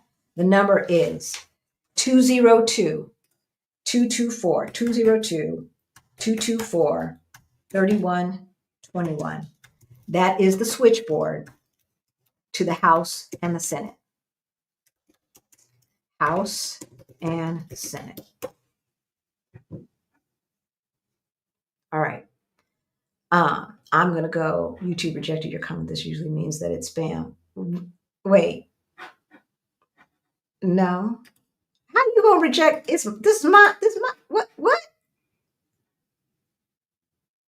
I will put it in the description below, y'all. I don't know. YouTube's tripping or somebody reported us and is trying to F with us. We should be able to put anything that we want into this chat because it's our channel, right? All right, let's go back. I will put that number again. It's 202-224-3121. I'm going to see if I can just put the number 202-224-31. Wait, 3121. This is the phone number to the House and the Senate. Okay, they didn't like the numbers first, I guess. I don't know. All right. Let's see what you all are talking about. You know the deal. Put a Q in front of your questions or comments, and then we will let you go. Y'all, how are you feeling? Let us know how you are feeling. What we found here with the Black Americans here is that um, we're in mourning. We're in mourning. We're happy that we're here. I'm not gonna lie. We're like, look, I live in Portugal, y'all. I mean, we're happy that we're here, but all of us have family in the States. And then again, of course, we have assets in the States. And so, I'm concerned, and this is what we're going to be talking about going forward. I'm concerned about the value of the dollar, and it doesn't really matter where you live. Um, if you're depending upon the exchange rate being in your favor, that would be a concern. But obviously, if you are living in the United States, if you plan to stay in the United States, and you and the value of the dollar is going down, then that means everything that is imported is going to cost more money, regardless of tariffs or not, right? So vacations will cost more. Everything will cost more if the dollar plummets. Now I know everything is looking good right now in the stock market and everything else. And look, some people are thinking like, Musk and Bezos and the Warren Buffetts of the world, they ain't gonna let this stuff fail. And I hope y'all are right. I hope y'all are right. And I'm kind of thinking that too, but I don't have a lot of faith. Why? Because, right, Ollie? Yeah, we did. Right? I'm just saying. Okay, so we blocked him already. All right. Yeah, I hope that um, I hope that I'm wrong. I hope that um, that the power brokers will not let the economy totally tank. But I don't know if they are going to exert the type of oligarchical power, because they are an oligarchy and we are an oligarchy. If that is going, if it's going to work, like how do you put pressure on someone who has no values? How do you put pressure on someone who does not appear to think logically? How do you do that? Right? And so that's my concern. That's my concern. And so if you are in Beyond the Bling, then you know the assignment. If you missed yesterday, then you know the assignment is to figure out what we are going to do to protect our assets. All right. What are we going to do to protect our assets? And I think, okay, I've got them all. All right. So we'll start at the top. We did that. We did that. We did Ken. All right. Chanel asking, as a non-party member, is there any push to get current administration to do specific things on the way out? I'm sure that they are planning something, but Chanel, I don't know. And I have not been able to look at American news besides the headlines. I just haven't. I just can't. But I'm not sure what they can do. It's hard when you're trying to have the moral high ground, right? When all bets are off and you don't give a fuck, right? Like if you don't care whether you have the moral high ground, then you can do anything. But when you're trying to be the party that has the moral high ground, and that's not to say that Democrats are perfect or honest or benevolent or any of that stuff, yeah, they're corrupt too. They're just less corrupt. All right. And they do try to pass policies that are for the good of the majority of people, and as opposed to the top 1%. That's a fact. But there is corruption there. There is. I'm not going to lie. And as a person who worked for the party, I know that there's corruption, not at Colorado, not at the Colorado Democratic Party when I was there, but it exists. So I don't know. I don't know, baby. I don't know. What can we do while we prepare for departure? So we talked about that. Yep. Like I said, I don't know his heart, right? How do Christians say? I don't know their heart, but I know the racists think he's a racist. That's what I know. So I believe him. I believe him. I know that his followers have the Nazi signs and all that stuff, right? And don't tread on me and all that nonsense. That I know. Like they're out there. So hey, if the racists support you, then I can't support you. is if a fertile has personhood, or a fetus, I think you meant to say, CK, a woman has diminished in personhood to property as a vessel. That part, right? All we are is just a shell to be the host of some, what do you call it, parasite. And that's what Fuentes, the Oath Keepers, or whoever, he put out a video about that. What does he say? You know, we got our way. You're just a vessel. You do what men say. It was crazy. Yeah, we won. So now women are going to be just that. These What are you all just the said. incels. These are all the incels who are not man enough to deal with a real woman, and they want you back in Beaver Cleaver days. Beaver Cleaver days were the days of the highest rate of women's suicide and alcoholism, because they couldn't get out of those marriages. And law enforcement is a paramilitary force, but they are guided by our tax dollars. They're not just out there doing, and laws. And so that means they can be punished under the law. They're not just out there doing whatever they want to do, for the most part. For the most part. I think that's going to change. Oh, well, of course, because they said they want to eliminate, they want to say immunity for police. Immunity, guys, immunity. Beware of any further conservative change to the Supreme Court. Be ready to bail. We know Alito and Uncle Tom, Miss. I mean, what's his name? Uncle Tom. They're both probably going to step down, and they're probably going to put in some 40 or 50-year-old, right? That the bar association is gonna say, like he said, for the last three people are unqualified, and they're gonna put them in anyway.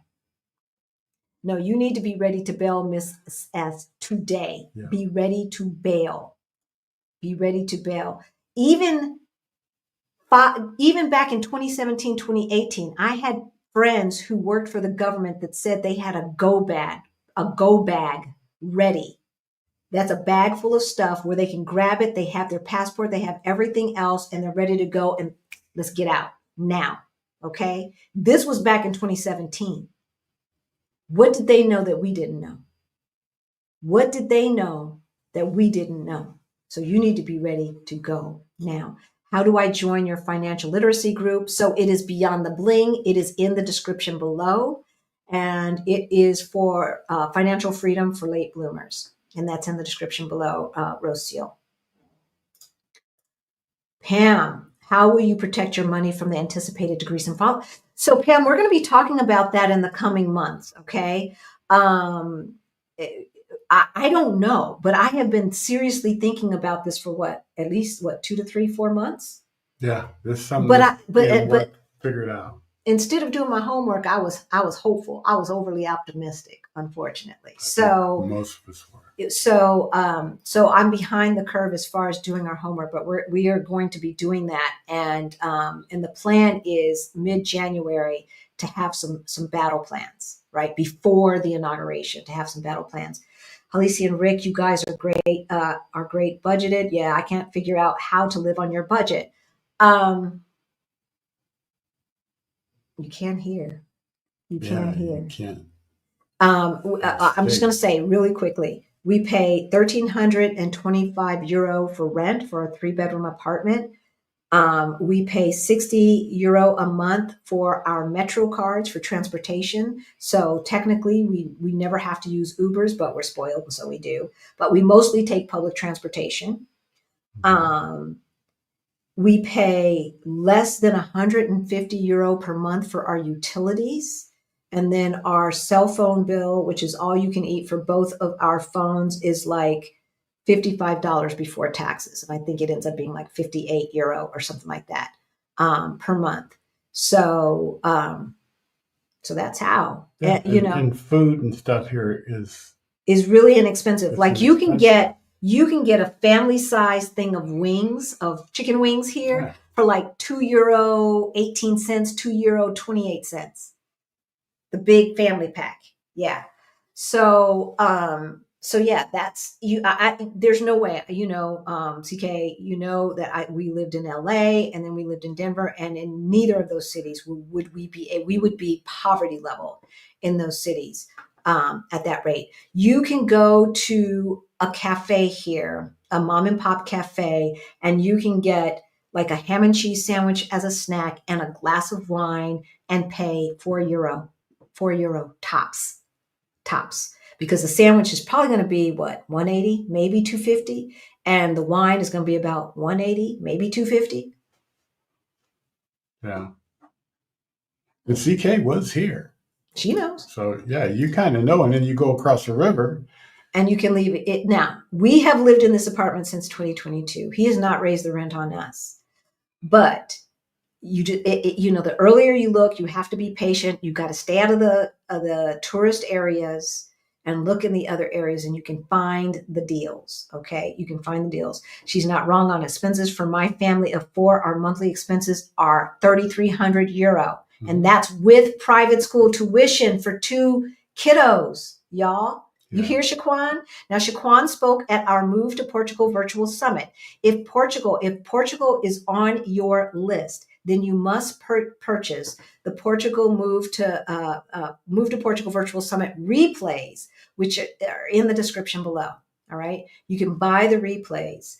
You can either buy them for the week, or you can buy them and have access to the replays up until August of 2025. There's people in the chat who were there last year and who were there this year. So let people know in the chat what you thought of the summit this year. We have gotten great reviews. And so, as a matter of fact, I owe a couple of people, I think I sent them access so that you can book a call with us for giving us the review. Yes, I saw that. Okay, good. I want to make sure. See, we're not the only ones. We are not the only ones. Projectile devices are too prolific in the U.S. Are too prolific in the USA. Hunting season is daily, apparently. Oh, I see what you're saying. Bullets. Yeah. I see what you're saying. Rita, I want to know why a percentage of Black men voted for Trump regardless of Trump's crimes. I understand why Latino men voted for Trump, probably based on assimilation. Black men? Some of them, that I hate to say, especially the young ones that are uninformed and stuff like that, think that he's going to be giving them stimulus checks all the time. Why they think that, I don't know. Why they would sell their soul for $1,200? That's pretty sad. I don't know, but when they interviewed a lot of them, they were talking about, oh, stimmies, man, he's going to give us some more stimmies. And it's like, really? Yeah, I mean, it wasn't that much. It was $1,200. First of all. But, I think that then you got some young Black men out there that think that women can't lead or shouldn't be in the. Yeah, there's a lot there. They shouldn't be the misogyny. Because we've talked to some and said, well, what about your mama? Your mama took care of you. Grandmama took care of you. They was paying bills. What are you talking about? So, I mean, you can only go so far with people like that. To stay from cussing them out or something like that. But other than that, I don't know. I don't know why anybody would. After he says everything that he's going to do, I don't understand why Kev feels the way he does about it. Yeah, we should. Yeah. I don't get that. I don't know. But they're going to find out. Yeah. And as Harriet Tubman said, I could have saved more, but they did not realize that they were on a plantation. Exactly. And so people can remain willfully ignorant. I know what I know about Black American history because of my parents. I know what I know about African history because of my parents. It was not in school, right? Like, I know what I know about fascism because I study, right? I read books. But these people, like you, if you know that the education system is crappy, and you have access to a library card, which, we'll see if libraries stay around because, that's a socialist institution. So, you've got a library card, read a damn book. And here's the thing, like, even my historical romances that I read to escape, I still learn European history in those because they have to do the research, right? So that they can place their fictional characters in real world situations. So even from fiction, you can learn some things. But these kids today, I know it's not the case with our youngest son, because when he got on punishment, the only thing he was allowed to do was do his artwork or read. No phone, no computer, no nothing. And so sometimes he chose to read, and sometimes he did artwork, and sometimes he would listen to audiobooks through the library or on the CDs back in the old days and do his artwork at the same time. But, so he likes to read, but But I mean, that's the question you can ask, Rita, and see what kind of answers you come up with. I yeah, mean, don't argue with them, but just ask them. And if you even get an intelligible answer, I'd be surprised. I'd be I surprised. would too. But let's chime in the conversation below and in the comments. So in the chat and the comments, if you've talked to some Black folks, and I'm not going to just say men, because some Black women voted for him too. They were fine with women dying in parking lots, right? They're fine with that because they don't know how their own body works. And I can't be too mad because I did not learn that the procedure for extracting a miscarriage, right, was an An abortion. abortion, yeah. I didn't learn that until I was in my late 40s. But there's been so much information in the commercials and everything else. Like, nobody, people ain't got no excuse no more. You just have to willfully not be paying attention. So yeah, I would like to know if any of you have ideas about why so many Black folks, first of all, why so many Black folks, but why so many people of color voted for that man. I would love to hear your opinions. I'd love to hear your opinions. I'm on my way to sanity by renouncing my citizenship. I'm done. A proud Belgian. I ain't mad at you. I'm out. Belgium. Belgium is pretty. It's pretty. We especially love the parks. In Brussels, anyway. Yeah, I was reading some of that. I saw some of the text actually that they're sending people, telling them to report to plantations. Who is sending texts? They're investigating and seeing who's sending them, but Black people are starting to receive texts. Good. Because I'm sorry, I can't remember who asked the question about Black folks. I think it was a Latina lady. I can't remember. I'm sorry. But how many people just didn't vote? Not voting was a vote for him. Not voting for Kamala was a vote for him, right? So between the Black people who didn't vote and then the Black people who voted the wrong way, we still might have lost. But at least you'd have the moral high ground, and you can say to your great grandkids, yeah, I was on the right side of history. I don't know what happened to Big Mama and them. But yeah, I didn't hear about that, Allison. Yeah. Ooh, Lord, have mercy. I read about that. Lord, have mercy. All right. Part 2, what tips do you have for those considering moving? LGBTQ plus here. Hey, Emery. Get our Ready to Retire toolkit. Get access to the databases that we have listed because they have the scores. They have the scores for all of that.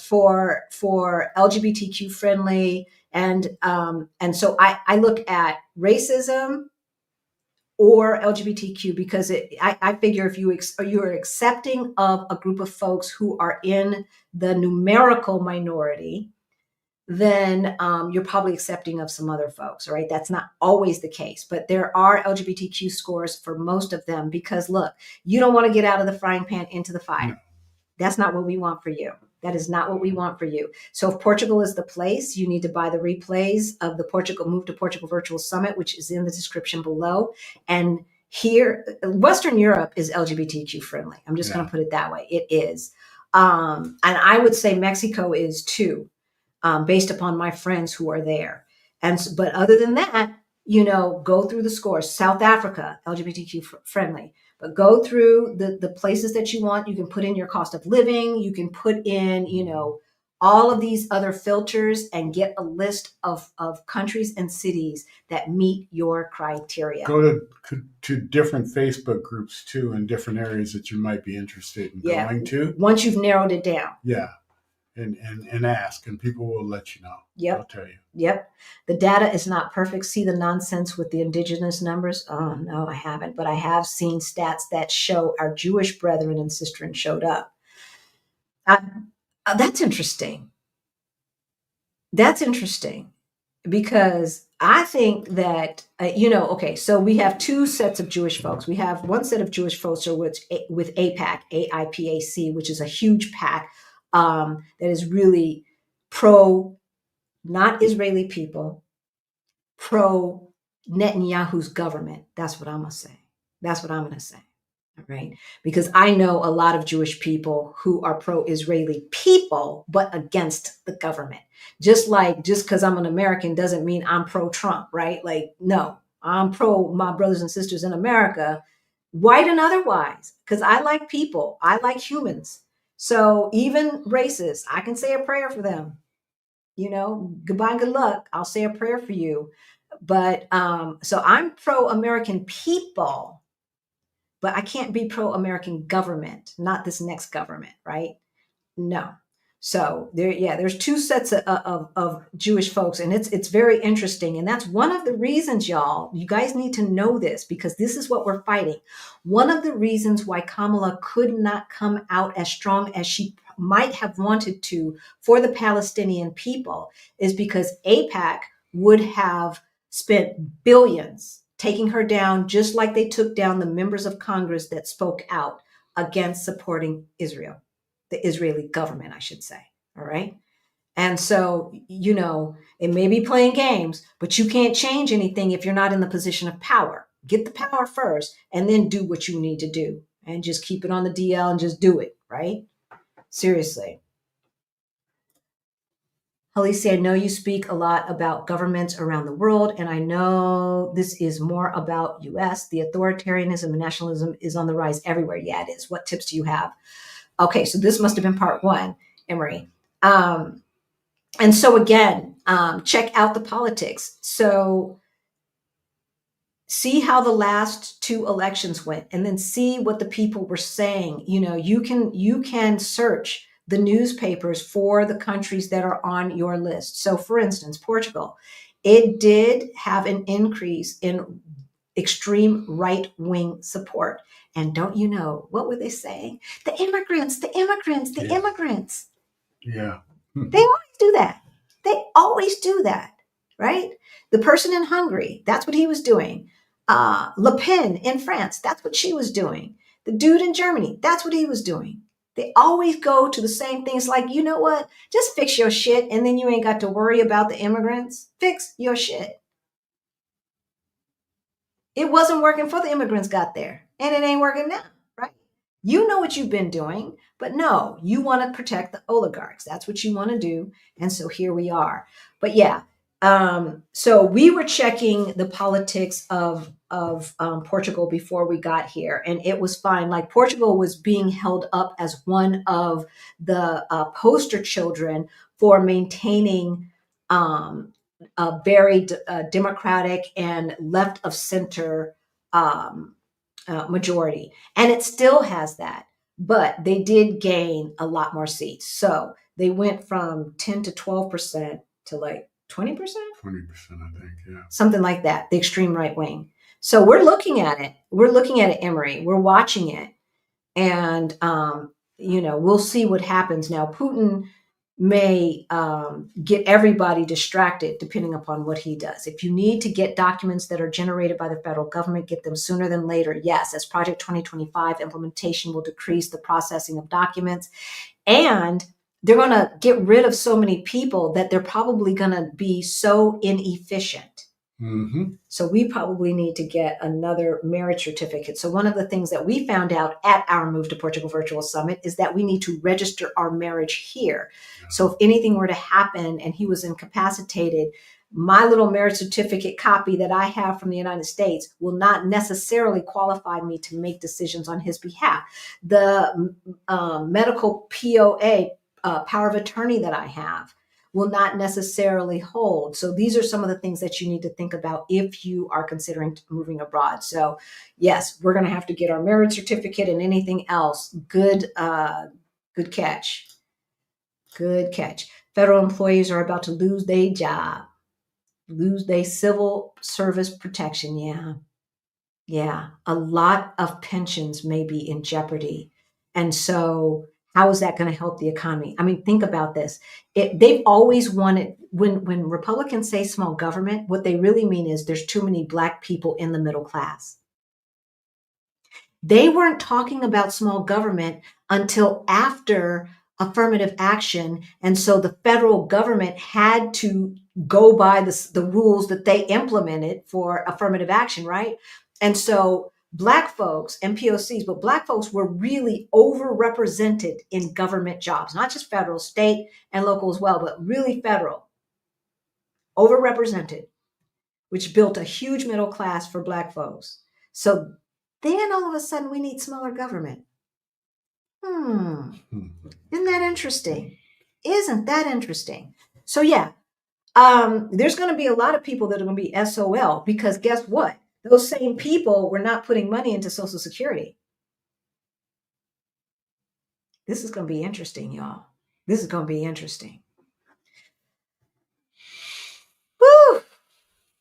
Halisi's reference to legacy media raises a good point. Too much of the vetted journalism sits behind paywalls. Meanwhile, disinformation is free. Ooh, right? Like had they just, well, I don't know. The New York Times was sane washing. And so sane washing is when you take gibberish said in the weave in between Jeffrey Dahmer and the sharks and electrocution and all this other stuff, and you make it sound like he said something coherent. So the New York Times have been doing that. Washington Post has been doing that. LA Times has been doing that. And I don't know about like the Denver Post or the Chicago, whatever, Tribune or whatever, but you know, I mean, it is not by accident that private equity companies and hedge funds have been buying up media, buying up the major newspapers and laying the majority of the people off. Because they decided back in the 70s that there was too many people who had too much power and they needed to get their power back. And here we are. And here we are. And one of the first things to go is a consolidation of the media. When he says he wants to punish the media, think about it. North Korea, state-run media. China, state-run media. Russia, state-run media. Nothing gets put in the media that those dictators do not allow. That's right. You control the voice. And that's what 47 wants. And that's what 47 wants. He wants him to print what he. Yes. Thank you, PABWS. Thank you. As we said, all super thanks, super chat, and super sticker money goes to our scholarship fund that will help folks get financially free. So that's Beyond the Bling, financial freedom for late bloomers. And obviously we have a scholarship fund. So we thank you for that. And our community thanks you for that. U.S. love to vote Republican into run the country we into always the ground, gotta fix it. right? Then beg Democrats to fix the mess, We always gotta right? fix it. Only time U.S. put aside their racism was when they elected Obama after Bush Jr. started 2 wars and destroyed the economy. You ain't seen nothing yet. That's what scares me. Right?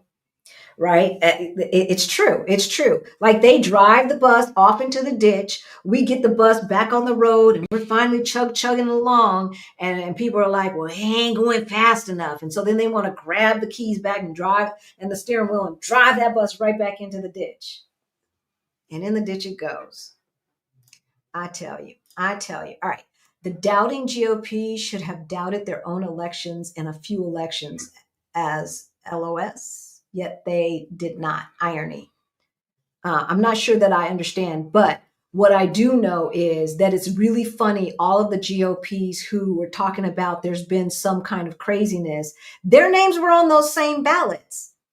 If there's ballot stuffing going on and they won, but he didn't win, So the ballot stuffers decided to vote for the Republican for Congress, but then vote for Biden for president? Really? And nobody said, no, have you ever heard the news people say anything about that? No. No, No. no. And for all the fraudulent things and claims and stuff that come along and voting and stuff, it's always been a Republican. It's always been the Republicans. Always been a Republican. I dare someone, please find me a case where it was a registered Democrat that knowingly tried to cheat. I'm not talking about baby girl who had a felony and thought, now that she was out that she could vote and they sent her butt back to prison. I'm not talking about that. I'm not talking about stuff like that. I'm talking about like the lady in Mesa County whose butt is going to jail for 9 years, right? Like the people who were taking people's ballots and changing the address on them and having them sent to them and then voting in somebody else's name. Find me. There's a story I read today. I can't remember the lady's name now. Her husband was running for office. She voted for him for 4 times and got caught. Now she getting ready. They're going to run her through the ring. Lose your job. It's You's about to lose your job. But hey, anyway. Do you think the USA can have viable multiple parties in the future? Yes. It's up to the youngsters. Yeah, I do. We've had multiple parties in the past. With the current literacy rate by age, state, and race, you can understand how this happened. These people can't even read at a 3rd grade level. My 4-year-old can.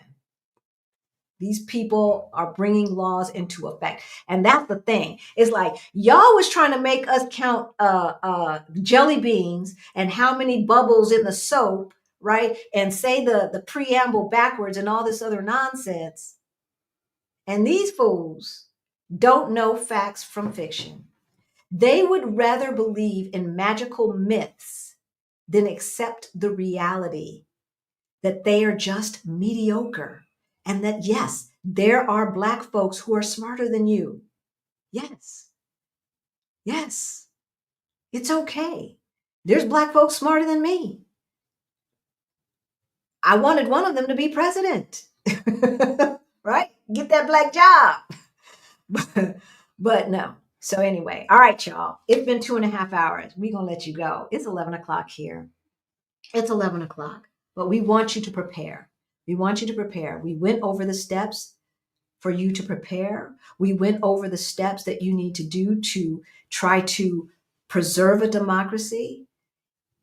In the beginning of the year, if you see the media being attacked and licenses being taken away, it's time to start your Go plan, okay? It's time to start your Go plan.